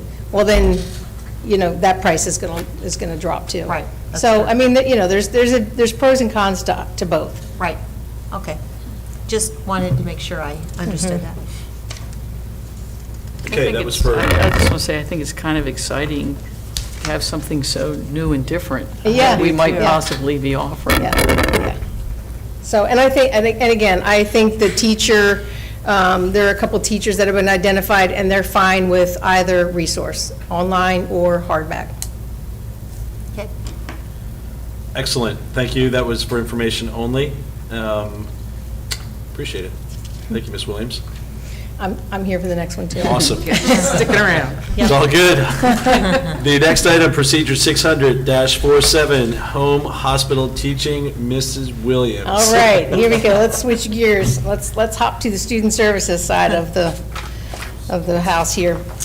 So this one is just for information tonight, because it's a procedure, and it's a very, very small change, but I think the change is very impactful. And so for home hospital teaching, students go on home hospital teaching for, basically two reasons. It's either a physical situation, medical that's happening, or it's emotional. And so what we've been handicapped by the last many, many years is that for students that are needing home hospital for an emotional situation, it has to be signed off by a psychiatrist or a psychologist licensed. And so the COMO regulation has just recently changed to allow us to have a licensed, let me get this name correct, a licensed psychiatric mental health nurse practitioner. So what that's going to do for us, and if you're not aware, many times students and families are waiting months to get in to see a doctor, and this will speed up that process. So we think it's a good thing. So the only language change that you're going to find in that procedure is on page 3, and it's under verification procedures, C1A. I believe I've highlighted it in red. It just reads, verification of a medical or physical condition, including, and this is interesting too, including drug or alcohol dependency by a licensed physician or nurse practitioner or verification of an emotional condition, including substance abuse, that's new, by a certified school or licensed psychologist, licensed psychiatrist, or licensed mental health nurse practitioner. So that's the only change, but again, it's a pretty big one. And that information would be spelled out to a parent who is seeking a home hospital Yes. teaching situation? Okay. Yes, yes. This has been a long-anticipated change, Great. yes. Any questions? If I could just ask for a point in this spot of the agenda, I would be remiss if I didn't thank Ms. Williams for her years of service to the Kent County Public Schools. I know she is, many of you may not know, but she's retiring at the end of the year, and her dedicated service to our students, to our families, and to the Kent County Public Schools has definitely not gone unnoticed. And I just would like to congratulate you. Thank you. And I know you're looking forward to spending time doing things for you. Bittersweet. And, yeah, Bittersweet. it's bittersweet, but Yeah. we certainly want to thank you for your years of service. Thank you. It's been my pleasure. Thank you. I really appreciate that. Thank you so much.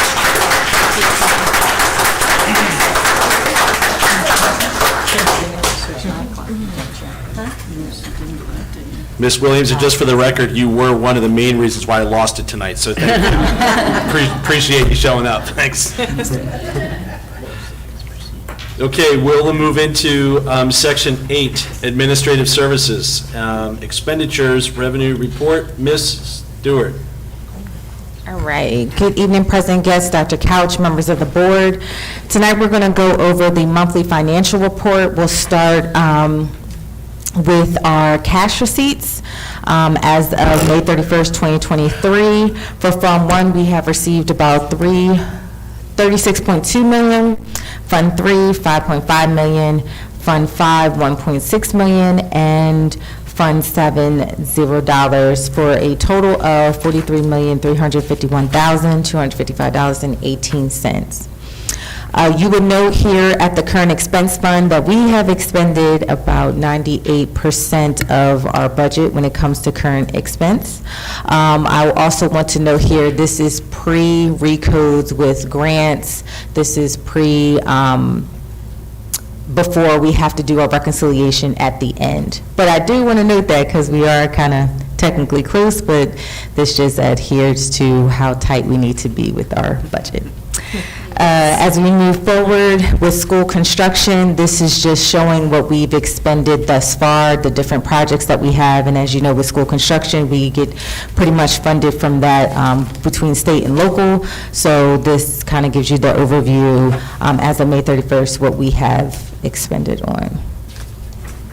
As we get to food service, we've expended what it looks like here 100%, well over 100%, but as you will recall, food service has a fund balance amount projecting about $400,000. We have to spend those funds down by the end of next year, so we have started purchasing certain needs that the food service teams need. That includes appliances, we're working on different equipment, so you're going to see an overage, but it's not an overage because now we're tapped into our fund balance, which will be in compliance with the state.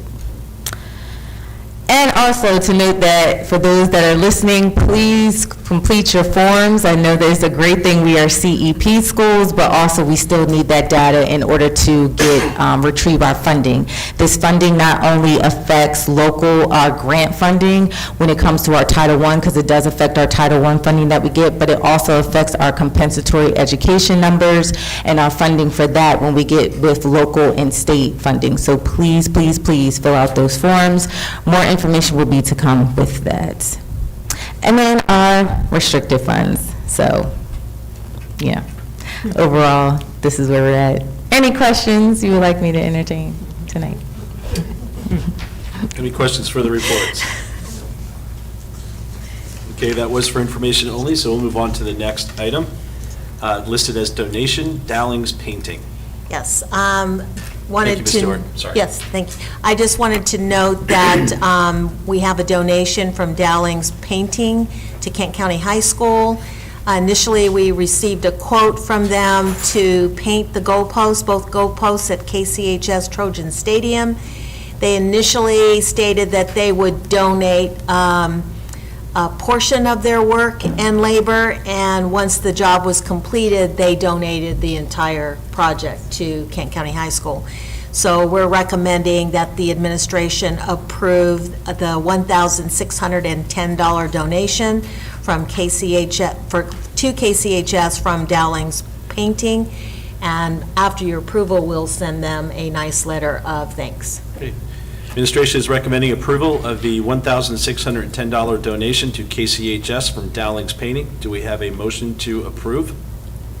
I'll make that motion. Ms. McGee has the motion. Do we have a second? I'll second that. Second by Mr. Rhodes. Any further comments, questions? Hearing none, we'll go ahead and call for the vote. All those in favor? Aye. Opposed? Hearing no opposition, the motion passes. Thank you. The next item on the agenda is donation food service. Ms. Stewart. All right, so administration is requesting board approval for the Rock Hall Fairly Charged donation to food service. Rock Hall Fairly Charged donated $365 to the Kent County Public Schools Food Service Department to be used towards negative account balances. So we are requesting board approval for this donation. As Ms. Stewart mentioned, the administration is requesting board approval for the Rock Hall Fairly Charged donation of food service, which amounted to $365. Do we have a motion to approve? I'll Does make a this- motion. Oh, I sorry. was going to say, does this mean for students that were in arrears? Yes. This- And yeah. how's it determined how it gets allocated? Is it just for Rock Hall kids, or? Yes. This donation was, it sounds like, just. Okay, Rock just Hall. for the Rock Hall? Just for Rock Hall. Okay, gotcha. Okay, we have a motion by Ms. Sullivan. Do we have a second? I'll second it. Second by Ms. Dorsey. Any further comments or questions? Hearing none, we'll call for the vote. All those in favor? Aye. Opposed? Hearing no opposition, the motion passes. Thank you. Before you said, do we know if our other schools are also carrying a balance? And They are. can the food services fund balance be used towards No. covering that? Okay. Nope, So to absolutely note that not. according to the state, Okay. food service cannot cover any of those negative balances. So Gotcha. we do have negative balances, so, if anyone wants to donate, that would. Are they be great. comparable to this amount, this 365? No, some of them are much, much higher. Does the 365, does that No. wipe it, okay? Because do you remember me asking a couple months ago I about? provided that information Yeah. at one of the Yeah. meetings. No, I'm just Yeah. saying, this reminds me Yeah. of that. So Yeah. if someone's interested in contributing to that, who do they contact? They can contact me, yeah. or Okay. Angie Knoll, Okay. either one. Or the principal of the Yeah. schools, you can go That's and nice. write a Good to check know. just for Okay. the school, too. And they, but with the food service, it should go directly to Angie because it comes from local, because we have to, Oh, we okay. pretty much handle to make sure that we're in compliance and that it's equitably distributed, so. Yeah, so should if contact anybody's Angie. interested in helping us wipe out the charges that we have for the students that did not pay for their meals, they can certainly make a donation and give it to central office in the food service department, and then we can apply it Can it towards be- those balances. I might have missed this in the exchange, but can it be earmarked for a specific school, or does it It can go be. to the general? Yeah, Can be. it can Okay, be. I got you. Okay, that motion passed. The next item on the agenda is the Home Depot Foundation grant. Ms. Stewart? All right, so for this one, Galena Elementary School received the Home Depot Foundation Grant Award, and they were awarded a grant in the amount of $5,000 to assist with their teacher's lounge. And this also goes with wellness. If you know about Garnett Elementary School, they did their wellness through Maryland Leeds. Galena is doing the same thing, but Home Depot is donating $5,000 to assist with them to purchase any tools or items or furniture items that are needed directly from Home Depot. The duration of the grant is 6 months following the date of payment, and so administration is requesting board approval for this donation, this grant. As Ms. Stewart mentioned, the administration is recommending or requesting board approval for the Home Depot Foundation grant, which is $5,000 to Galena Elementary School. Looking for a motion to approve. I'll make a motion to approve. Ms. Sullivan has the motion. Do we have a second? I'll second it. Second by Ms. Dorsey. Any further comments or questions? Do you know, did staff at Galena Elementary School sort of initiate the grant, or was it something that was done through central office? Well. No, it wasn't done through central office. No, the Home Depot has a great relationship with Galena Elementary School, so they kind of, anything that's available, they work with them. I know they've donated before in the front office, like cabinetry. Yeah. So this one, it was They kind of just different redid because the it was front a office. donation, but this one, they actually made it a grant, so they were able to, receive that funding. So we definitely appreciate Home Depot working with Galena. Absolutely. Thank you. Who does the work? Home, I want to They say provide the labor as they well? purchase and they're helping with providing the labor too. Because I know Garnett made improvements to their teacher's lounge too, but I kind of thought. maybe Well, it they- works it will Okay. essentially work hand in hand. Okay. With them with Galena. Okay, we have a motion, we have a second. Correct? Yes, thank you, sorry. Feels like an hour ago. Any further comments or questions? Hearing none, we'll go ahead and call for the vote. All those in favor? Aye. Aye. Opposed? Hearing no opposition, the motion passes. Thank you. The next item on the agenda is the COAG grant, fiscal year 2024. All right, so just like this year, for fiscal year 2023, the Kent County Health Department pretty much received extra funding, and they provided that to us to assist us with our nursing costs. They received, I believe, the same grant, which is the COAG grant for fiscal year /24, and the amount for fiscal year '24, it would be $40,672 to assist with nursing costs for fiscal year 2024. So administration is requesting board approval for this grant.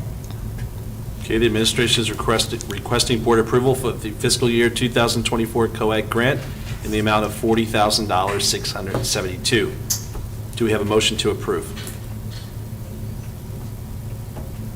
I'll make a motion to approve. Ms. Sullivan has the motion. Do we have a second? I'll second that. Second by Mr. Rhodes. Any further comments or questions? Having none, we'll go ahead and call for the vote. All those in favor? Aye. Aye. Aye. Opposed? Hearing no opposition, the motion passes. Thank you, everyone. The next item on the agenda is Educational Facilities Master Plan. Good evening, President Getz, Dr. Couch, members of the board. I'm here tonight to present our annual Educational Facilities Master Plan that is required by the state each July. So essentially, it kind of highlights all of our enrollment trends, future projects that we're working on a year-to-year basis. So to get into a brief summary of what's in the actual report for you guys, it's noted that basically our declining enrollment seems to have leveled at this point in time. Over the past decade, it's been more significant than it has been the last couple of years. So that's a positive trend to see that hopefully we're at where we're going to be there, and it's going to slowly start to uptick from now. Because that's what the Maryland Department of Planning has in their statistics. They see us ranging from anywhere from 1680 to 1620 over the next decade for students. This is just K through 12, so this does not include pre-K or the future three-year-old programs that we're going to be running with the blueprint.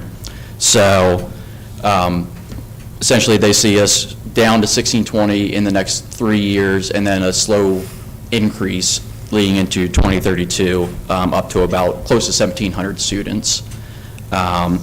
So at this point in time, our EFMP and the age of our school buildings and our enrollment trends call for a strategy that essentially maintains our current portfolio of our buildings and our current plant size, and to continue to renew our existing facilities and maintain the capacity for possible increases in the student enrollment in the future. In terms of facilities themselves, at this point in time, thanks to our 6-year strategic plan, that was improved in February of 2018, we've now completed 8 projects, as well as one more that is on pace to be completed this summer with the high school roof. They just started back up work in terms of demolition on Saturday. The only areas they have left are above the radio station, which has been completed, and then they have the gymnasium and the second-story roof. Other than that, everything else at this point in time is complete, so we're looking forward to finishing that one. We've had a very positive experience with the contractor and our project management team for this project throughout. So upon completion, our school system will have now completed 4 of 5 brand-new roofs over the past 5 to 6 years. The only school left is obviously Kent County Middle School.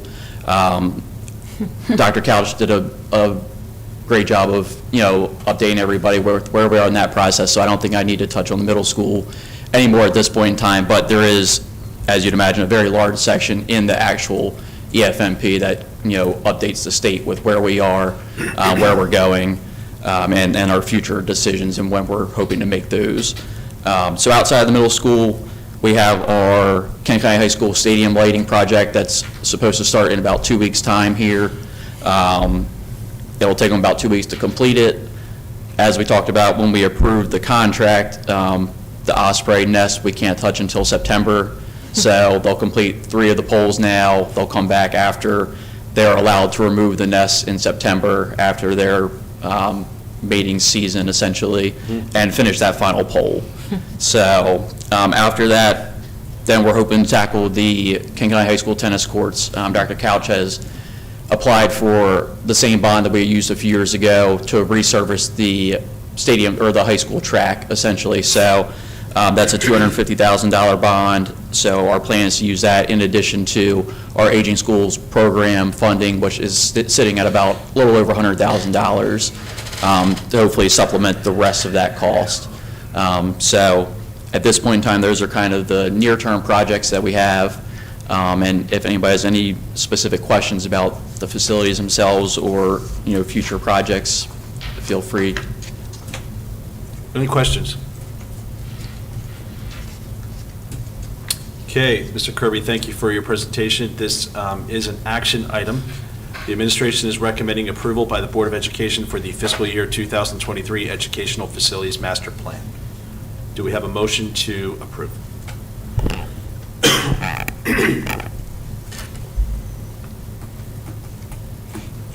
I'll make a motion to approve. Ms. Sullivan has the motion. Do we have a second? I'll second. Second by Ms. McGee. Any further comments or questions? I just want to say that I think Dr. Lever has been invaluable. I can't imagine someone doing a better job of holding our hand through this whole process. So he's not here, but I just wanted to say I really, really appreciate everything he's done for us. Okay, we have a motion. We have a second. We'll call for the vote. All those in favor? Aye. Aye. Opposed? Hearing no opposition, the motion passes. Thank you, Thank Mr. you. Kirby. Appreciate it. And I would just like to add to that, prior to my arrival in Kent County, we hadn't done a single capital project in years. So we put together, it was Francois, you were on as a parent, when we began working with Dr. Lever in terms of setting forth a 6-year plan for capital improvement. And we've been able to check off everything on our list. It gave us a nice list of projects that we wanted to do. We prioritized them, and I'm just so proud of where we've come and all the improvements we've made to our facilities, because there was so much work that needed to be done in our schools, and it was really a detriment to our students that we hadn't done anything. So I'm just very proud, and I'm also thankful for Craig Kirby's work in moving forward the Educational Facilities Master Plan. So, thank you. Thank you. Okay, the next item on the agenda is letter of support for the zoning text amendment. Did you want to set the stage? Yeah, so we were contacted, both Mr. Getz and I were contacted about whether the board would adopt a letter of support for the proposed zoning text amendment that will be before the Kent County Commissioners tomorrow at 10 o'clock. And I feel that it's important for us to take a position as a school system with regard to providing greater economic development in the community. I know there's a lot of controversy about what, some are for, some are against, but I do think that it became very clear with regard to the lack of economic development in the community is severely hurting us as a community. So this is our opportunity to support controlled growth in an area that makes sense in the 301 corridor, and looking towards an opportunity to raise revenue and start kickstarting, if you will, economic development in our community. So the letter of support is fairly brief, but signifies our support as a board, and it would state, Dear County Commissioners, the Board of Education of Kent County is pleased to submit this letter of support for the proposed zoning text amendment, Bill number 2-2023, that would regulate the permitted height of industrial structures in the Route 301 corridor. At its, I'm hoping to say, at its June 12th, 2023 meeting, the Board of Education voted to support Bill number 2-2023 because the increased industrial structure capacity contemplated by the bill would create the opportunity for greater economic development in Kent County in a controlled manner within 2 designated growth areas. Since the Board of Education is funded in part by the County Commissioners of Kent County, the Board of Education hopes that the economic development opportunities created by the bill will strengthen Kent County's financial position and benefit all who are served by county government. Yeah, and I'd like to add, too, just a couple comments. I mean, as Dr. Couch mentioned, part of the ask was for her to testify as well as myself. My personal feelings aside, that testifying in behalf of the board in a public setting would be highly inappropriate for me to go, just myself, without getting any type of direction or approval from the board. I've always said that I'm one person out of 5. That 5 makes one entity that has actionable rights to be able to do what they feel collectively is the direction to go. That's why we vote all the time, and we do work here. If I step out and I go and I testify to the county commissioners, the automatic perception is that I'm coming on behalf of this body, and I didn't feel right to go and do that without any type of discussion or any type of guidance or direction from this board, of which this letter, as it's drafted, as Dr. Couch mentioned, I would like to take this to a vote. If it does pass to do so, and there are any board members that do not feel like they want to sign on, there is portions or signing lines on this letter that you can sign for those that would vote yay if it does happen. So again, I'm not suggesting one direction or another. I have a personal thought about it, but I'm not going to share that here. So this is an action item. The administration is recommending that the board adopt a letter to support the zoning text amendment to be presented at the public hearing tomorrow on June 13th at 10 a.m. And if passed, I will read this into the record and provide this letter to the county commissioners as it's stated. So with that, we can either open it up for discussion, or we can go ahead and entertain a motion and then talk about it afterwards, but I'd like to get some direction from this board. I am curious if the Board of Ed has ever provided a letter of support for zoning changes previously, if we have ever, as an entity. No. Okay. And I am going to speak for myself and say that providing the support feels like it's outside of the scope of the Board of Education, and I'm not sure that it is our place. My feeling is that it's not our place as a board to weigh in on decisions that don't actually directly impact our schools, but as individuals, we do have the opportunity to support the amendment as residents of Kent County, so I would like a little discussion, because, and the flip side of that, of course, is I don't know all the details about the amendment, and so I'm, in not knowing all of the information about it, I'm hesitating to sign on to say that I support something that I don't have all the information on. I will say that I did read that, and again, as Joe mentioned, I have my own personal feelings about it, but I will throw out there that I read that the Planning Commission voted against the amendment. So I'm just I going was to going put to that. say, I don't know that the Board of Education has ever been asked to take a stand on this. I feel a little inky about doing that. I feel that could be spot zoning, which is controversial in itself. I do know that I support development at the 301 corridor. I support the idea, because that is the area that Kent County designated 20 years ago as our growth area. If in a county where 80% of the property is farmland, there's a very small place where you can develop. I get it that that's where we're supposed to be doing it, so I support that. I support a way to bring in more income, more tax base to the county. But on the other side is, Millington Fire Company is against this for safety reasons. They do not have a fire truck that would be able to battle a fire if it was reached that. Millington's Planning Commission was unanimous in its support of the Millington Fire Company in its opposition to this. The town of Millington has not discussed it yet. They're going to discuss it tomorrow night at their meeting, which is after tomorrow's public hearing. So while I support the concept of developing there, I personally would either vote no or I would have to abstain if it came to a vote for us. A question, I thought the Planning Commission voted against it when they first came in there, I think a year, whenever it was, and the people just immediately stopped. And didn't they vote yes for it this time? I don't know. I don't know. Well, and I mean, that's all the more reason we don't know.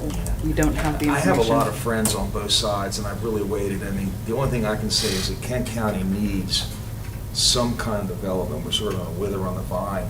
You know, we want to save all the farmland, but 301 is eventually going to happen. I mean, it's going to be more and more traffic down there, but I'm a little, I just talked to some people about it. What, are you just going to vote or abstain? I don't know what to do. I'm sort of in a little, I'm like you, I don't know. And, like Trish said, I think we all understand the need for growth and economic development here, but I think we're being asked as a board to take a position on something that we don't have enough information to take a position on, but we could take a position on as individual residents of Kent County, is kind of my feeling of it. Now, on the other hand, we could also have a lot of people move here. If they're saying all the people, get more help for our school system in that part of the, that 301 corridor, which would really help out, which would help us. But I understand your position totally. Ms. Dorsey? Well, that's what I was going to say. Wouldn't it help the growth of our schools? Maybe that's why they're asking us to take part. The other thing is, I don't know a whole lot about it, just what I'm hearing, just here lately. But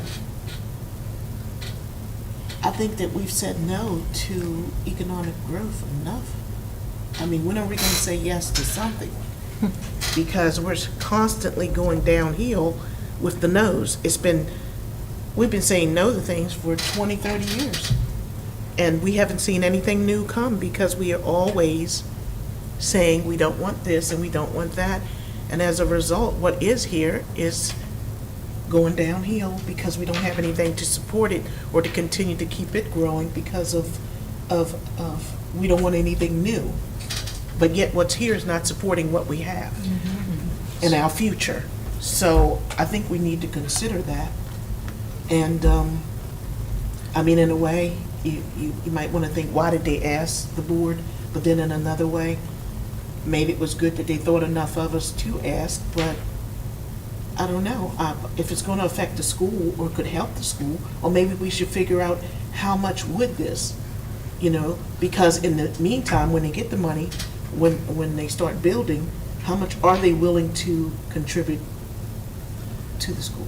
Yeah, so I'll just add some comments. This to me, on the two comments about not having support for this, there are organizations that did not. I did look at the agenda for tomorrow, and this was on the agenda for 5 days for us, but I did look at the county commissioner agenda, and there are letters of support there. So in all fairness to the organizations that also supported it, it's there as well. to Ms. Dorsey's comment, you know, this is a matter of this board being asked to support economic development that would bring families here, that would potentially bring students here, that would grow our economy. The county commissioners have all but said Kent County is dead. If I'm surmising that or summarizing that badly, I apologize to the county commissioners, I'll own up to it. But we have been on a downward spiral, so at least our track record has shown that. And this is an opportunity for the board to not get caught into, you know, passing the zoning text amendment or anything, just to provide an idea, do we support economic development for students coming in or not? Because if you remember, the Walmart distribution center that now resides in Smyrna, Delaware, was scheduled to open with a couple hundred employees, and it's exponentially more than that with a lot of families and a thriving school system. Middletown. I'm not saying that the Amazon redistribution center in Middletown would have been the right fit, because personally I don't think that's smart development, no slight against Middletown, Delaware, but that opened with about, if I'm incorrect on the numbers, I'll just state the facts. They opened with a certain amount, it was exponentially more, and is there a risk here? I don't know. But I think that if this zoning text amendment passes, it at least allows for the folks that need to give the thought behind the growth, if done properly with inclusion of the community, they can determine if it becomes a 5,000 employee facilities or facility or less. So I know where we're going, but, you know, and I know it's a different space, but we also testified for additional funding. We've been involved in certain areas throughout the state, and I know this is different. I get it. But all that I'm saying is, to Ms. Dorsey's point again, this is an opportunity for the school board, and whichever way we go, I'm fine. But this is an opportunity for the school board to put their flag on the dark side of the moon and to say, we have an opportunity here that we're going to lean in a little bit and say, you know, it's okay that we absolutely support economic development, and it's up to you guys to do it right. And so I'm just leaving it at that, but that's just the way I'm seeing it. Again, I will rely on the direction of this board as to whether you'll have me present tomorrow. I'm willing to do it, but if not, that's fine too.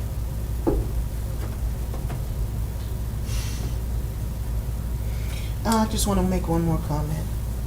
And that is that even if you go and support, as far as, you know, to have your say, I mean, they're not forcing you to say anything that you don't want to say, or, you know. And I don't want to say anything that this board, I mean, I could go in as myself and say, hi, I'm Joe Getz. I'm a former parent of 2 Kent County Public School kids for 23 years. I'm so happy that they did great, but I wish they had more resources, and let's go. You know, and I support this as Joe Getz. Inevitably, it will be Joe Getz from the school board, and so I don't want to do that. Okay, well, one more question. Yeah. And this is to the board. Is there anyone that's setting up here that does not support economic development and does not see where Kent County does need to open their eyes to that, or at least consider that as, you know, it's 2023, and we've been sitting like this, like we're some ancient place that's just. I would feel more comfortable if we didn't plant our flag on a specific bill.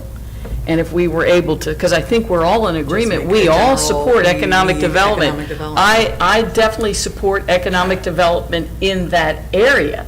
I don't know if I'm willing personally to say this specific bill that is going to allow a building to be 65 feet in height. That's the only thing I'm hung up on. I'm not worried. I mean, you know, anytime there's going to be development, there's going to be traffic, there's going to be this, but that's why the 301 corridor was designated as the area from growth. I'm totally in support of economic development. I don't want to be somebody that says no and slams the gate. Is the fact that we're specifically saying we're supporting this bill, which is outlining these parameters. That's, and you know, if the town of Millington and everybody else in that area, I mean, when a fire company says to me, we got a problem because we don't have a ladder truck that's tall enough that could put that fire out, and even though it's, I don't know if it's the east or the west side of 301, it's outside of town limits. Let's face it, Millington's going to be the first responder. So that's, and I'm coming to that today. That was a conversation I had with Millington town officials today, so. So I want to know if they don't have what it takes at this present moment because they have never needed it. Right. Is it impossible for them to get it because? Do you know how much a fire truck costs? I don't know, but But they that's never not for us to failed from. decide. I know, okay, I know. Never but I'm- failed from getting what they need. I know Rock Hall's well supported. I don't know about Milton, but if you do have economic development and it's necessary, I would think there's some way that they could accommodate. Yeah, They so, wouldn't have a building that, if it caught on fire, they just have to let it burn down. yeah, so I just can't believe that. I'm not asking for us to talk about doing the job for 4 other local government agencies. I'm simply stating or asking if via vote, and I'm going to call for the vote here in a second, if this board, it follows the recommendation of the administration, and we vote to adopt this, and we sign the letter, and there's a majority vote, then I will present it that way tomorrow, and I will read the letter verbatim, not add any color to it, and I will present it for public record. If it's not voted upon as moving forward, or there's no motion that comes forward, then it dies and we move on. One thing I'd like to say is, I spoke to one of the groups today, and I got the opinion they're okay with the higher buildings, but they want more planning. They want to know how it's all going to go, and they don't have that yet.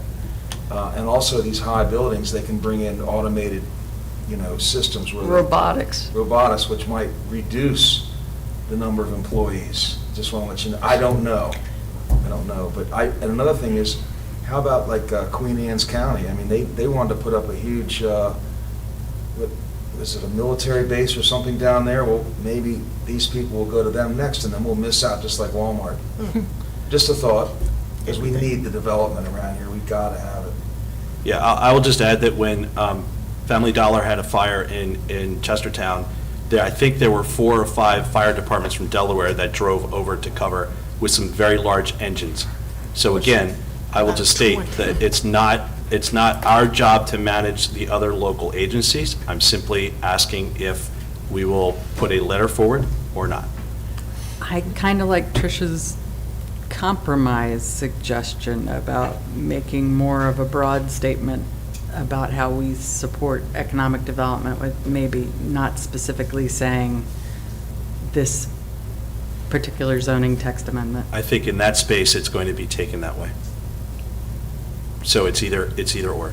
I don't think you can go right down the middle, because if we say that we support economic development, then everyone listening and everyone on record will absolutely see that we support this because we were in that space and time and I crawled into the fishbowl. So I'm going to call for the vote.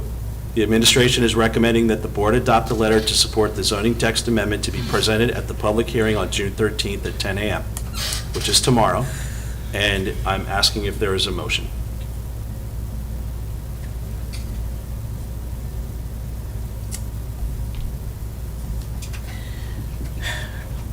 I don't know a whole lot about it. Maybe it's something I'm missing. But I definitely support economic development because myself, I'm tired of the way it is in King County. So I'd almost take my chances. Because right now, I don't have anything to lose, and nor does my family. Is there a motion? So I make that motion. Ms. Dorsey has the motion. Do we have a second? I'll second it. We have a motion by Ms. Dorsey. We have a second by Mr. Rhodes. Do we have any further comments or questions? With that, I'm going to call for the vote. All in favor? Aye. Aye. Opposed? Aye. Any abstentions? I'm abstaining. Ms. Gale, we've got 3 ayes, which Ms. Dorsey, Mr. Rhodes, and myself. We have 1 no, which is Ms. Sullivan, and 1 abstention, which is Ms. McGee. So the motion passes. I would ask that the board members, before you go, actually, right now, I have a letter that I'd like the folks that said yes to sign. Well, Or- but that one's got Polls, so we'll get one. We'll get one printed. And signed before we leave today, so that I can place that into the record then. Because this meeting will be in the record as well, and so we'll just continue it right in, and I will be there to present tomorrow on behalf of the 3 ayes. As a matter of fact, I'm printing it right now, Excellent. and so before you leave, sign Okay. it. Okay, moving on to the fiscal year '24 budget discussion and recommendation. Dr. Couch? Okay, so we have a little bit of a dilemma somewhat, and a updated development with the FY '24 budget. As you know, we built our budget, which was approved by this board at the last board meeting, that contained a total of $375,000 above maintenance of effort. That would be awarded to us, or tentative amount awarded to us by the county commissioners. That included the $250,000 allocation that was provided by the state, and under our assumptions that we had at the time, $125,000 that was dedicated towards the required and mandated blueprint coordinator position that we had to add into the budget, to the local budget. After the adoption of our budget, and prior to the commissioners having their hearing, we learned through a CFO meeting, and it was confirmed by the... What's CFO? Chief Financial Chief Officer. Financial Officer. Okay, I had to think for a okay. minute. Chief Financial Officer meeting, and also confirmed by the Assistant Superintendent from MSDE in the Finance Department, was they confirmed that the $125,000 was not mandated to be provided to us by the county. So I felt in all sense of, in the greater sense of transparency with the county commissioners, that I owed it to them to let them know that the $125,000 was not required as we had assumed. So I made those phone calls. I followed up with Pat Merritt at the county, and there was some offline discussions about what they would do with the $125,000. Should they remove that from their allocation to the school system? Should they leave it in? Should they give us a portion of it? There was lots of considerations and concerns. At the last hearing, at the hearing for the budget for the county, they talked briefly about the $125,000, and there was some sense, well, since they didn't have to give it to us for the blueprint coordinator, would they give us a portion of that with a strong recommendation to reinstate the late bus? I stayed for the county commissioners meeting and signed up for public comment so that I could talk to them about the timeline, because the timeline, this is the latest timeline for approving their budget that I've seen in the 10 years that I've been superintendent. So it puts us in a difficult spot in terms of looking at where we go with our budget. When I went to make my comments about the timeline, they said, oh, by the way, we'd like to talk to you about the $125,000. We would like to provide you with go ahead and leave that in your allocation, but with a strong request and a recommendation that you reinstate the late bus. And then you can keep the $80,000, and use it in whichever way that you would like. The reality is it's twofold. We built our budget on the 125 and without the late bus.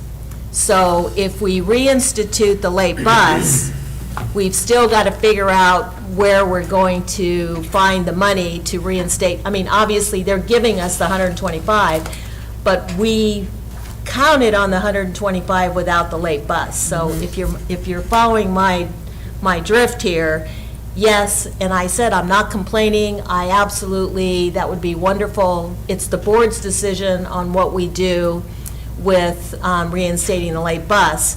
but I will still have a $70,000 hole that I'm going to have to fill in another way by looking at additional cuts or, finding a way to make personnel cuts or budget cuts. So this discussion is brought forward because it's kind of a twofold conversation. Yeah, so I would just add, out of the spirit of the way the process has gone, and it's been long, I would support reinstating the late bus, based off a recommendation. The county commissioners and the county government did not have to provide that. And certainly in years past, we've seen monies pulled. Now, I know tomorrow, I believe, is their final vote.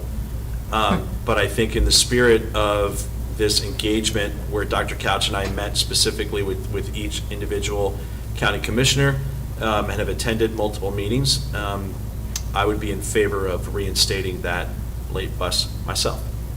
But that's just me. I One of five of one. I support reinstating the late bus. I'm just curious as to where you're going to get the other 70,000. Yeah, that's a big question. What we will have to do, obviously, we're building a budget on a lot of hope, if you will, in terms of this is what we think the salaries are going to run with hiring new staff. We're going to have to reconcile the budget after we've completed the hiring, and we may have a little bit of savings in that, so we'll have to do some budget adjustments. I don't think I have an absolute answer. I think part of the answer came with your approval of the COAG grant tonight, because that's $40,000 more that we weren't counting on that will help us towards nursing. So that means I've got to find another $30,000 in the budget itself. I think that once we're done with the hiring, we can reconcile, and if it means we have to cut budgets in other areas, then we'll bring that forward to you. But I do feel like there's a little bit of hope there with regard to that COAG grant. I'm going to ask you if you can assure us, but I don't know if that's possible, that you'll find some way to make up the 70,000, and it can be made in a way that nobody else is going to be reduction in force? I can't guarantee that. We'll look in terms of further resignations that we have, and we can certainly look at that. Yeah. But as I said, we're going to have a $70,000 gap or a hole. Right. 40 of it will be taken care of with this COAG grant. Okay, So so basically you're down to 30,000? I'm down to 30, which I feel like even if it Can means. somehow absorb? We'll have to see what we can. We all know it's a tight budget. Right. I get that. It's probably it is, not probably, it is the tightest budget we've ever developed in the years that I've been here. This has been the tightest. So, we'll just have to evaluate where we are when the hiring season is done, and then we'll have to cross that bridge when we get to it. But once we got this COAG grant, I felt like, okay, this may be doable. It's still going to be tight, but it's an opportunity to add something back in for our kids, and it's an opportunity to extend another olive branch to the county commissioners who were generous in keeping that $125,000 allocation in for the schools. Well, and in our discussions, the late bus popped up every Yeah. 30 seconds. Everybody agonized about that. So it's a huge focus for everyone, and Ms. Dorsey multiple times eloquently stated why, and others as well, as to why it was really important to keep that going, because we've only had it for half a year. Yeah. And there might be ways that we can look at, we talked about this, can we be a little bit more economical in how we disperse the buses too? So we'll look at that as well. And so if you're looking for a motion, I make that motion. Yeah, And hopefully we can somehow promote greater Use the ridership. bus, yeah. I just want to say, I'm grateful to the county commissioners for keeping that 125 in the budget. And it does really feel like there was a lot more openness and collaboration with the commissioners this year, and I'm grateful for that as well. And I agree. I think that the late bus changes things for a lot of students. I think that we need to do it, but I also think that we need to keep an eye on it and make sure that kids are using it. I mean, it's an expense that is. Well, it's also written into, if you look at where we're going with CCR, which is our ability to make sure that our kids are college and career ready, we are going to be looking at developing more after-school opportunities for our students to receive tutoring, to receive interventions. So I know that Ms. Hemstetter was a little concerned when we cut the late bus because it really kind of played into her ability to access that with students, and night school. So, we can reevaluate it again at the end of the year and see where we're at. Hopefully, we'll be at a different place, but at least we have the opportunity to move it forward. Then I would say I'm for it as well. Are you seconding the motion? No, I have a second already. Oh, okay, you So do? I'm going to go Okay. to the action here in a second. Okay. Fred. You're The conversation keeps rolling down the hill.